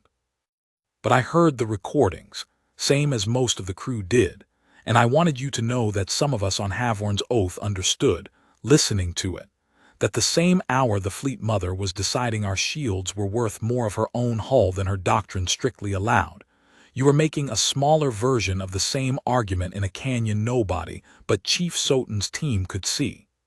I don't know if that means anything to you. It meant something to us." She left before Eli could find an answer worth giving her, the particular Nerith habit of ending a conversation the moment its point had been made, and Tavi watched her go with an expression that had something rueful in it. "You're going to have to get used to that," Tavi said. "It's not fabulous, I'll admit, the amount of speeches you have coming." "I don't want speeches," Eli said. "I wanted you breathing. Everything since then's just been noise." "That's a very human thing to say," Tavi said, "and also, I suspect, not entirely true, because you keep answering the noise instead of walking away from it, which is a choice, Corporal Ward, whatever you tell yourself about wanting quiet." She shifted against the cot's raised back, wincing faintly at the pull of the healing brace, and studied him with the particular unhurried attention Eli was coming to recognize as her equivalent of Soton's flat delivery of important things. Why medicine? Truly. Not the recruiting office answer. Eli considered the question longer than he'd expected to need. I had a sister, he said finally, younger.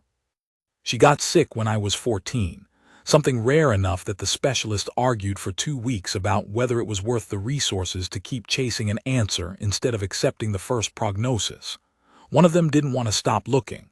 She's 26 now, back on Earth, doing something with soil chemistry I've never fully understood. He shrugged, a small, economical gesture that didn't remotely cover the weight behind it. I decided pretty early that I wanted to be the one who didn't stop looking.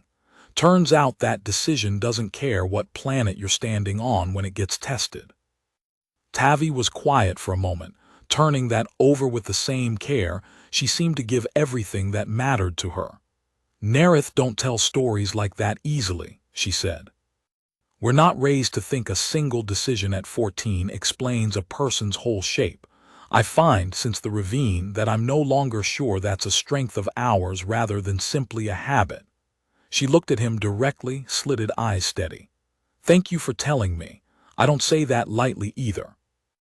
I noticed, Eli said, and the ghost of her earlier smile came back, a little more sure of itself each time he saw it. A week later, Fleet Admiral Yssa Korlath called a formation on the Kesh Vanter's forward flight deck that no one below command rank had been given advance notice of, and Eli found himself standing at the edge of it in a borrowed dress uniform that fit poorly across the shoulders, flanked by Chief Soton on one side, and leaning more heavily on a cane than she would ever have admitted to needing, Ensign Tavi Korlath on the other. The Admiral did not make a speech. Nerith command culture, Eli had learned by now, did not run toward speeches the way human ceremony sometimes did. It ran toward plain statements of fact, delivered once, meant to be believed rather than admired. Effective this date, she said, her voice carrying flat and clear across the assembled flight deck without need of amplification. Fleet triage doctrine is amended. A throat-still assessment standing alone is no longer sufficient grounds for withdrawal of a recoverable casualty. It will require confirmation by a second measure, a secondary medic, a secondary instrument, or, where neither is available, the judgment of the nearest qualified crew member willing to remain and provide it. This amendment is retroactive in spirit, if not in law, to every soldier this fleet has ever left behind under the old standard. It cannot undo those losses. It can prevent the next one. A murmur moved through the ranks, not of dissent, Eli thought, but of something closer to the sound a very old, very rigid structure makes when a single beam is quietly replaced without the whole building coming down. The Admiral turned to him then, and from a case carried by an aide at her side, she produced a small vial of dark pigment and a fine-tipped applicator, and Eli understood, from the way the entire flight deck went suddenly and completely silent, that whatever was about to happen was not standard issue. Among my people, she said, quieter now, meant for the deck but pitched, Eli suspected, mostly for him. This mark is given only within a birth clutch to kin by kin.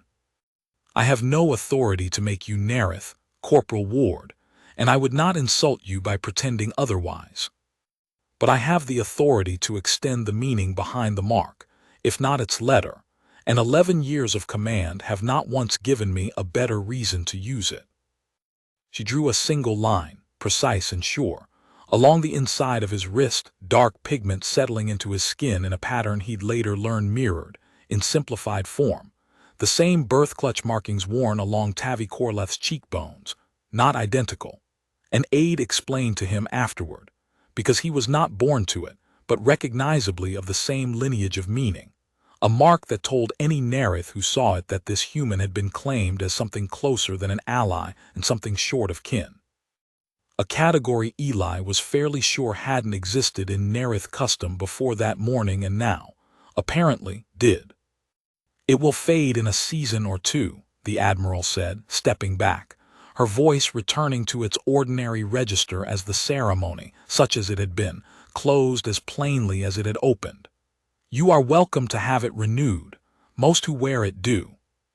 "I'll keep that in mind," Eli said, looking down at the mark, dark and strange and already somehow his. Beside him, Tavi Korlath said nothing at all, but her hand found his sleeve and held on briefly, hard, in a grip that said everything her people's economy of words would never quite let her say out loud. Chief Sotin on his other side said nothing either, but the look he gave the Admiral over Eli's shoulder, level, unreadable, and for a Nerith unmistakably approving, was, Eli suspected, the closest thing to applause this particular fleet knew how to give. 9 days after the ceremony on the flight deck, the Kesh Vanter was running what the duty roster optimistically called a routine sweep, working the Asa Drift's outer debris shadow for the wreckage and stragglers the retreating Scarrow raiders had left behind, the unglamorous, methodical work that let a fleet finally exhale after 3 straight weeks of emergency readiness. Eli had spent most of the shift in the auxiliary medbay cataloging supplies. His wristmark faded now to a thin gray line under fluorescent light, but still drawing the occasional second glance from crew passing the ward. And he did not know, until the alarm cut through the ship's ordinary hum like a blade through cloth, that the day was going to end the way it did. The device the salvage troopers had left behind, a compact charge, magnetically clamped to a hull panel Eli had never gotten close enough to see in the ravine's dark, set to trigger on proximity scan rather than impact, the kind of ugly, opportunistic insurance a salvage crew planted on anything they didn't have time to strip clean, had drifted with the wreck's debris field for 9 days before a routine sweep pattern brought the Kesh Vanter's own scanners close enough to wake it.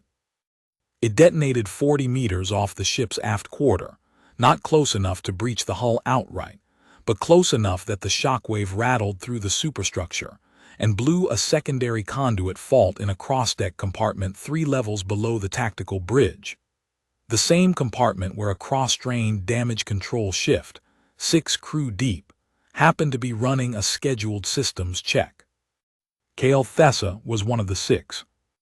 Lieutenant Commander Vask heard the report the way Eli had learned everyone on the ship heard the worst news first, flat, fast, the significant fact leading. Conduit rupture, deck 9, compartment aft 12. 6 crew inside at time of fault. Atmospheric integrity compromised. Damage control is inbound. ETA 90 seconds. He was already moving before the ETA finished transmitting, which was, Eli would learn afterward, entirely unlike the Vask who had stood at the tactical station 11 days earlier calmly, running the arithmetic of which ship's exposure was worth trading for which. Something about a name on a duty roster had reached past the arithmetic, this time before the arithmetic had a chance to run. By the time Vask reached aft 12, the damage control team had the atmosphere sealed and the fire, a short, ugly conduit plasma finding insulation it shouldn't have reached, knocked down to smoke and scorched bulkhead, and 5 of the 6 crew were on their feet, coughing, singed, whole. The 6th was not. Kale Thessa was pinned beneath a collapsed support strut that had come down when the conduit blew, his lower body crushed in a way that made 2 of his crewmates look away rather than describe it to the officer arriving, and when Vask got a hand to the young rating's throat, the gill slits there were doing the thing Eli had spent 11 minutes on a canyon floor learning to hate. Fluttering, stuttering, going still for a 2 count that stretched, on the second check, toward 3. "Throat still," said the senior rating on the damage control team, a woman twice Kale's age with the flat, trained calm of someone reciting a measurement rather than a hope. "Compartment still venting trace atmosphere through the strut seal, Commander. Recommend withdrawal per standard doctrine. We can't hold this space indefinitely, and he's—" She stopped herself before finishing the sentence, not out of uncertainty about the word. Eli understood later, but out of 9 years of training that had taught her exactly how much a word like that was supposed to cost to say out loud, and exactly how little room the old doctrine left for hesitating over the cost. Under the old doctrine, that would have been the whole of it. Vask had given exactly this order before, more than once, in 11 years of service under an admiral who had built her command on it. He knew the words. His mouth had them ready before the rest of him caught up. He did not say them. "Get a torch on that strut," Vask said instead, already crouching, already getting his own hands under the crushed metal in a position that would do nothing useful except tell his own body it was doing something. "Ward, is Corporal Ward still aboard? Someone find him a channel now, and somebody get me a second measure I can trust, because I am not writing off a rating who scored a 2-second firing solution through jamming 11 days ago on a gill flutter I could be misreading." The call reached Eli 40 seconds later, relayed through 3 separate channels with the particular urgency that had, since the ravine, become the fleet's unofficial signal for this specific kind of emergency, and he was already running before the last of the message finished, his own wrist mark catching the corridor lighting as he moved, a strange thought crossing his mind in the middle of the sprint that he did not have time to examine properly.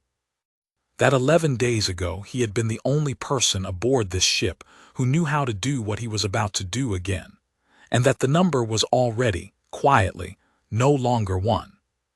He reached aft 12 to find Vask exactly where the report had said he'd be, both hands braced against a strut that hadn't moved and wasn't going to move without a cutting torch, and Cale Thessa's face on the pale gray-ash color Eli now recognized on sight, the same color Tavi Korlath's face had turned in a ravine that felt, in the moment, both 11 days and an entire lifetime away. "Talk to me," Eli said, dropping to his knees on the far side of the strut, fingers already at the pulse point below the jaw.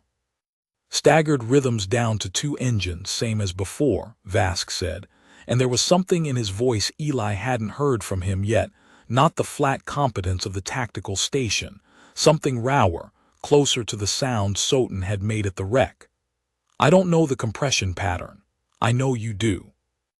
"Then get his chest clear and let me work," Eli said, and Vask moved without a flicker of the old hesitation, hauling debris aside with a strength that owed more to adrenaline than training, and Eli got both hands over the ridge of secondary musculature, where a second heart was supposed to be keeping time with 2 others and wasn't, and found the gap the way he'd found it twice before, not on the beat, in the silence where the beat should have lived, and pressed into it. The cutting torch reached the strut on the 9th cycle. The support gave.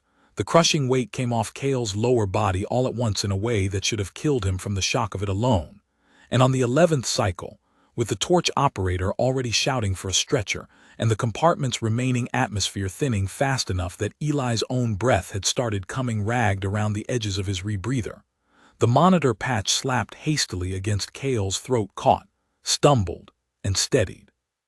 "There," Eli said, the same word he'd used in a canyon 11 days earlier, rough in exactly the same way. "That's better. That's a lot better." They got Cale onto the stretcher and out of aft 12 with 40 seconds of clean atmosphere to spare, by the ship's own instruments, and Vask carried one corner of the stretcher frame himself the entire way to the medbay, rather than handing it off to a junior crewman, the way protocol and rank both would have permitted, and said nothing the entire distance, and Eli understood, without needing it explained, that the silence was doing work that words weren't equipped for.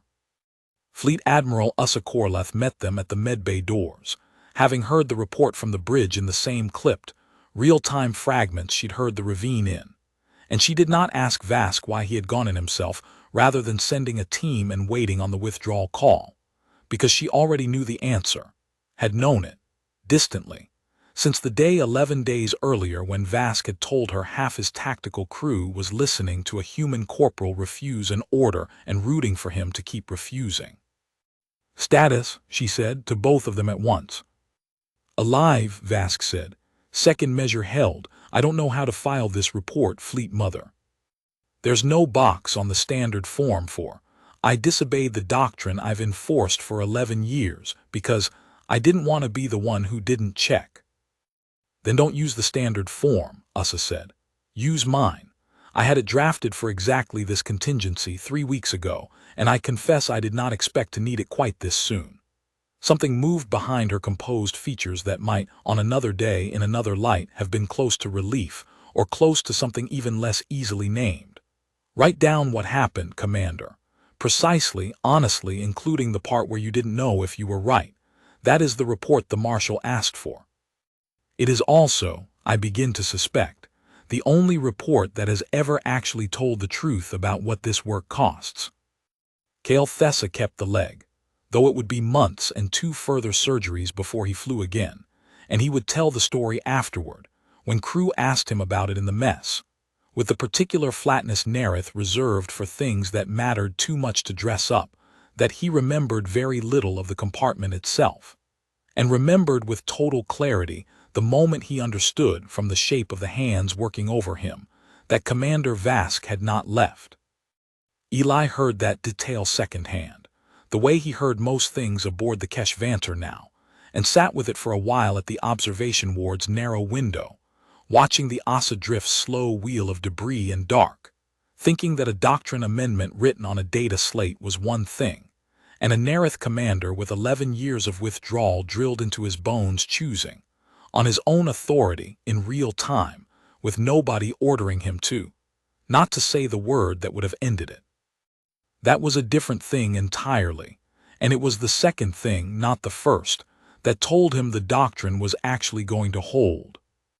The first report came through official channels 17 days after the ceremony on the flight deck, routed to Eli the way most information reached him now, second-hand, from Chief Soten, delivered in the chief's particular manner of stating the most significant fact first and letting everything else arrange itself around it.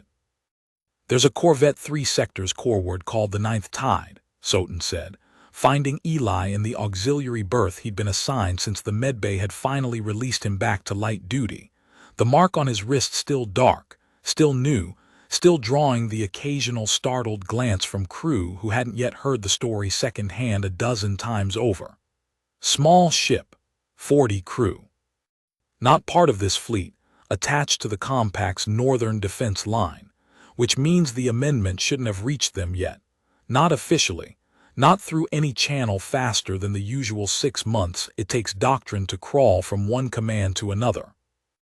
But it did, Eli said, already knowing, from the particular stillness in Soten's posture, that this was the kind of story the chief had crossed the ship specifically to deliver in person. Word travels faster than paperwork, Corporal. It always has. Somebody aboard the Ninth Tide heard about a human medic and a throat-still ensign before the official trial documentation had finished its first month of review, and when their own gunnery sergeant went into arrest during a boarding action 8 days ago, their medic Nerith, not human, a woman twice your age with 20 years of service, remembered the story well enough to check for a second measure before she called it. She found a pulse. She stayed. The sergeant is alive, in a medbay very like the one you spent 6 hours staring into through a partition, and the Ninth Tide's captain has filed a commendation that references your name directly, which is, I am told, deeply unusual for a ship that has never had any official contact with this fleet at all. Eli sat with that for a moment, turning it over, feeling something in his chest that didn't have a clean word attached to it yet. Not pride exactly, not the particular pride he'd have expected if you'd asked him, months ago, what it would feel like to hear his name attached to someone else's survival on a ship he'd never see. It felt smaller than pride and heavier, like a stone dropped into water he hadn't realized was that deep. She didn't need my name, Eli said finally. She just needed to know it was possible to check. That is, I think, the entire point, Soten said. Doctrine does not spread because someone orders it to. It spreads because someone somewhere hears that a thing which was previously unthinkable turned out once to be survivable, and after that the unthinkable has a crack in it that never quite seals shut again. He held out a data slate, the commendation report glowing faint blue on its surface. The Fleet Mother thought you should see this before the official report reaches her desk next month. She said, and I am quoting her precisely because I do not believe I could improve on it, that a policy is not proven by the person who wrote it. It is proven by the second person, who uses it without being told to. Eli found Tavi 3 hours later in the Kesh Vanter's small training bay, not flying. The fleet surgeons had cleared her for light instruction only, still weeks from a cockpit, but standing at the edge of a simulator pod, watching a junior pilot run drills with the particular restless attention of someone whose body had healed faster than her orders allowed her back into the sky. The healing brace along her side was gone now, replaced by a thin seam of new gray-pale skin visible where her flight suit gapped at the collar, and the gills slit at her throat. When Eli looked for it out of habit, he suspected he'd never entirely lose, moved steady and unhurried, no stutter left in it at all. He told her about the ninth tide, and watched something move behind her slitted eyes that he'd seen only once before, in the medbay, the day she'd first found the word staying and turned it over like something precious she wasn't sure was hers to give away. 20 years of service, Tavi said when he'd finished, and she still needed someone to prove it was possible before she trusted her own hands to check. She was quiet for a moment, watching the junior pilot bank hard through a simulated debris field on the display above the pod. My aunt has spent 31 years being the proof other people needed, Corporal Ward. I don't think it occurred to her, until that someone else's proof might be the thing she was still waiting on. She'd have gotten there eventually, Eli said. People like her usually do. Maybe, Tavi said. Or maybe eventually would have been too late for the next wisp and the one after that, and it would have taken 100 more numbers going the wrong way before the doctrine caught up to the truth on its own.